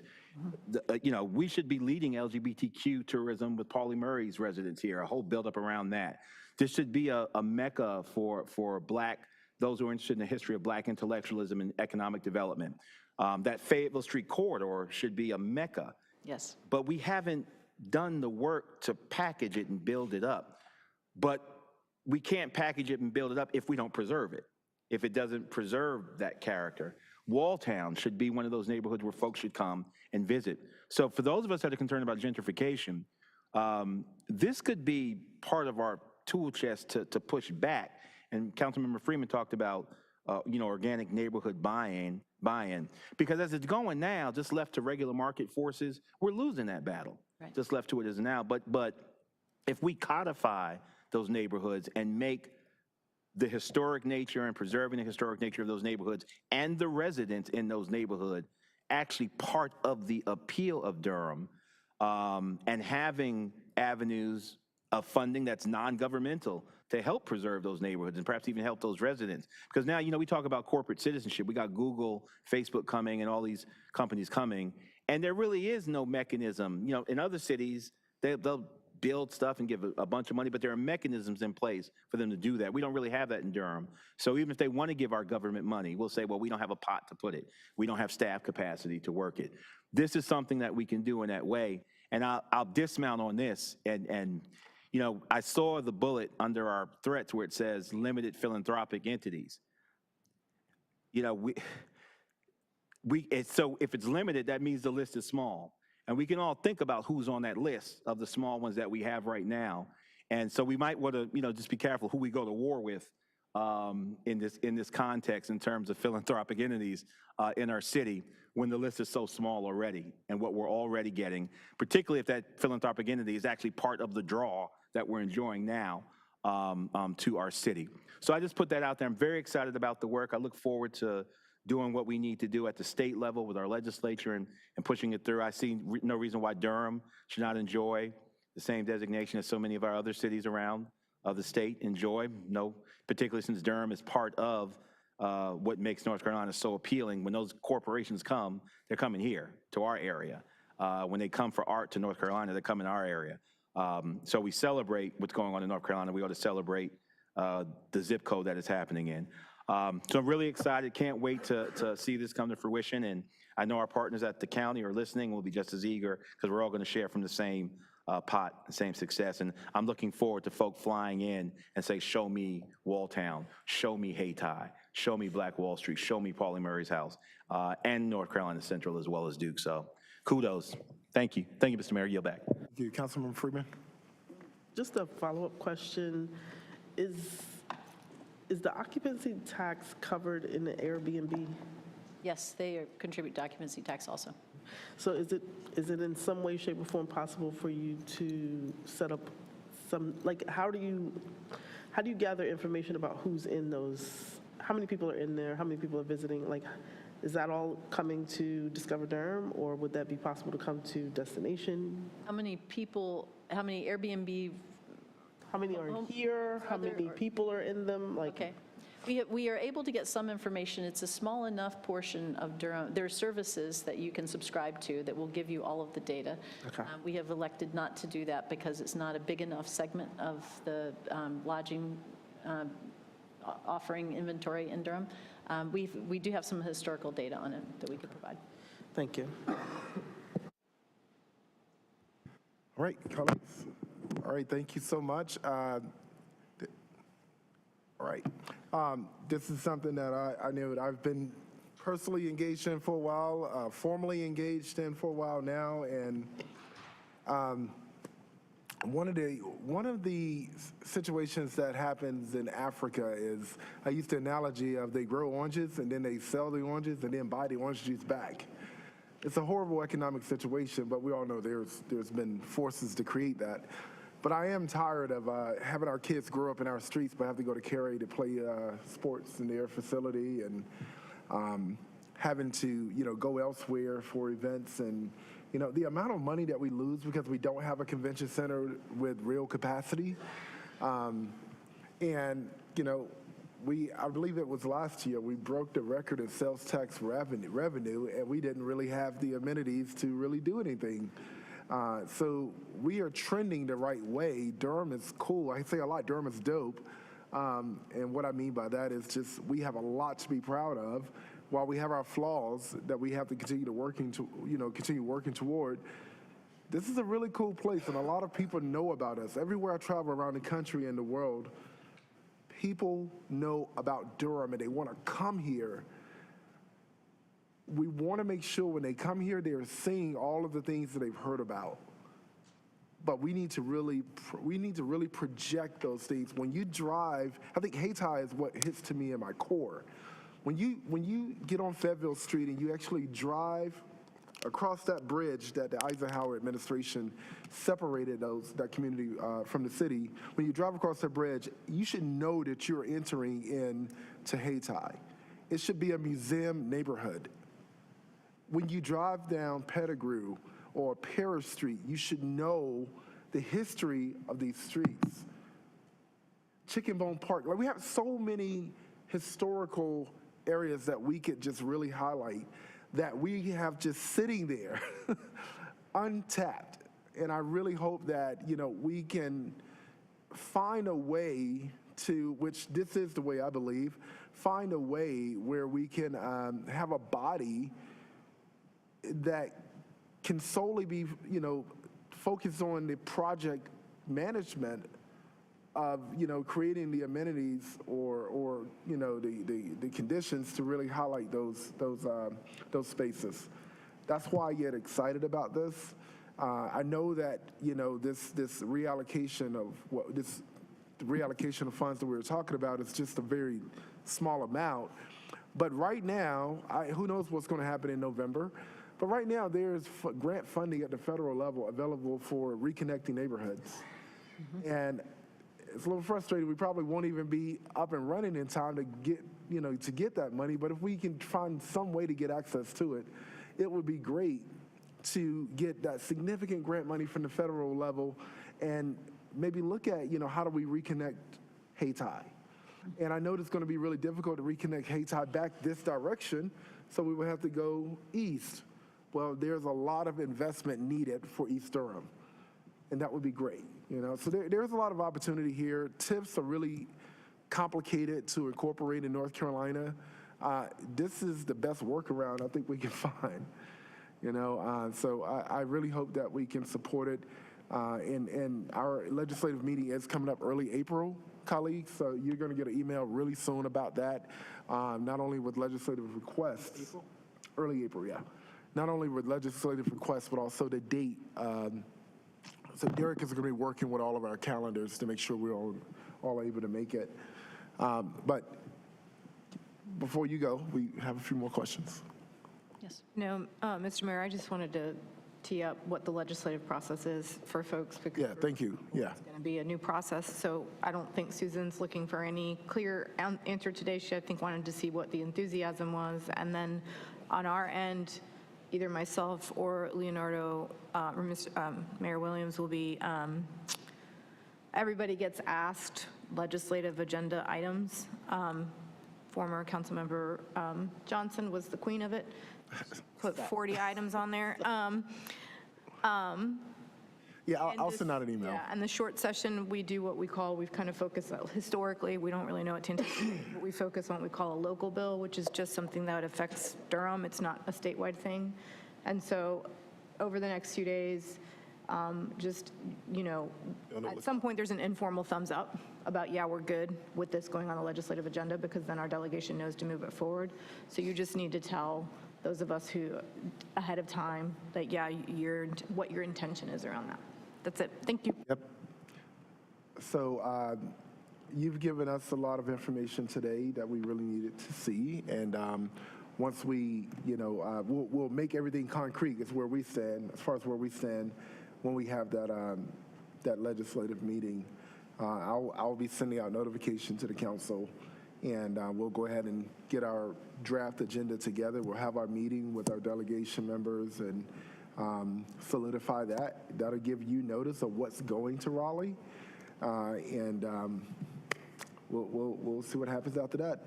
I am going to ask that you all make available to the council, because we have a lot of new members.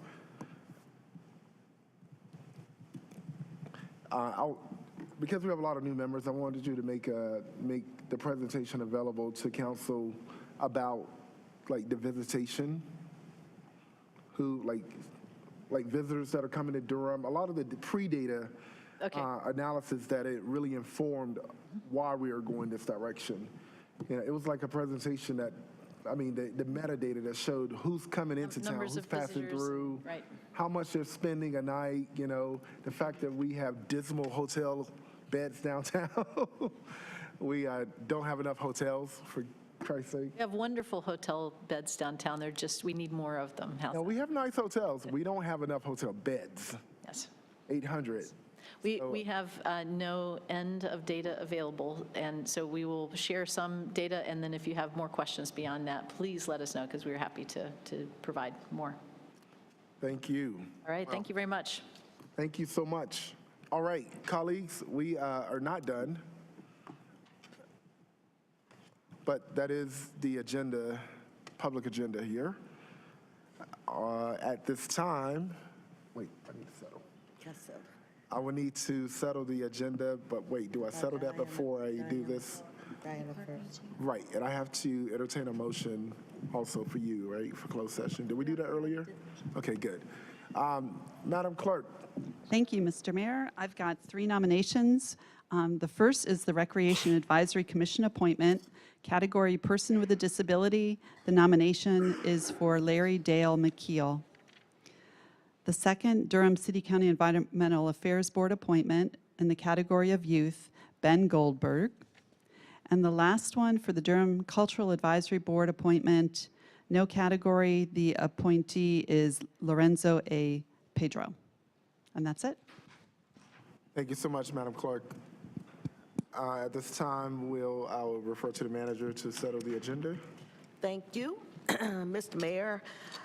Before I read the agenda, I am not certain of the council's pleasure around item number 6, which is the Budget and Management Services Budget Development Guidelines.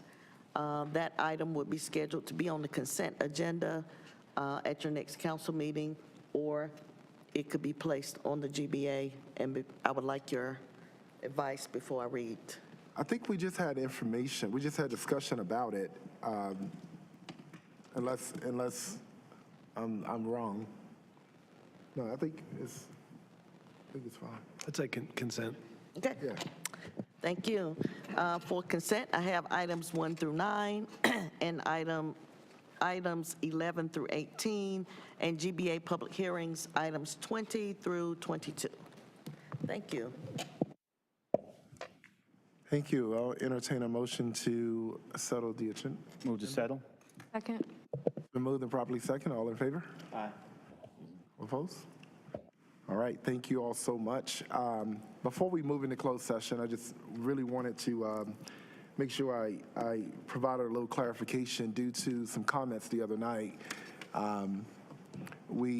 It caused a lot of confusion about locking people out of City Hall. We don't lock people out of City Hall. What we do is we follow this, since I'm responsible for facilitating this meeting, I will follow the fire code. If we get to the point where there is no more seats, I'm not going to put us in danger of being in violation, and in case, something happens, we have to run out of here, people get trampled. So it was my decision to follow the actual process in place. And I will continue that. That is why we also put extra chairs in the lobby and just making sure that we are trying to accommodate as many people as possible.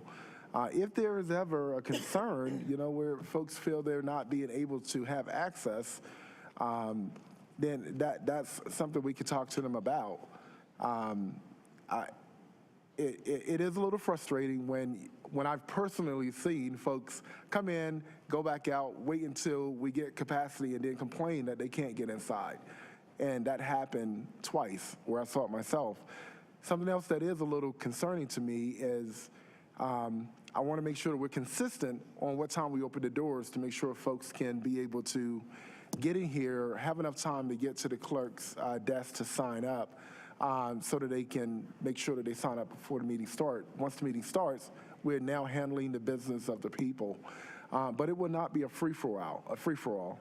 And I just won't tolerate it, and I want to make sure that we are following procedure that is welcoming and accommodating to everyone. But it will not just be a free-for-all, and I don't want to put us in danger, and I don't want to put us in a position to be sued either. And we've had some close calls. And I just wanted to make that very clear. This mayor, and I would not lead a council that will lock people out of their own house. Mr. Mayor, just for clarity, it wasn't these doors that were the issue. It was the front door to the building of City Hall that was the concern, because the doors were locked. So people could not enter the entire building. So it's not the chamber that's of concern. Understanding the fire code, that is not an issue. I think all previous mayors have had similar situations, and it's well documented and noted that the doors of the chamber you may not be able to come into the chamber, but it's the City Hall itself being locked that's disturbing. And so I just want to clarify, you're saying that you didn't know that the doors of the City Hall were locked? I didn't state which doors. And if that's a concern, then Madam Manager, can we please look into that? All right.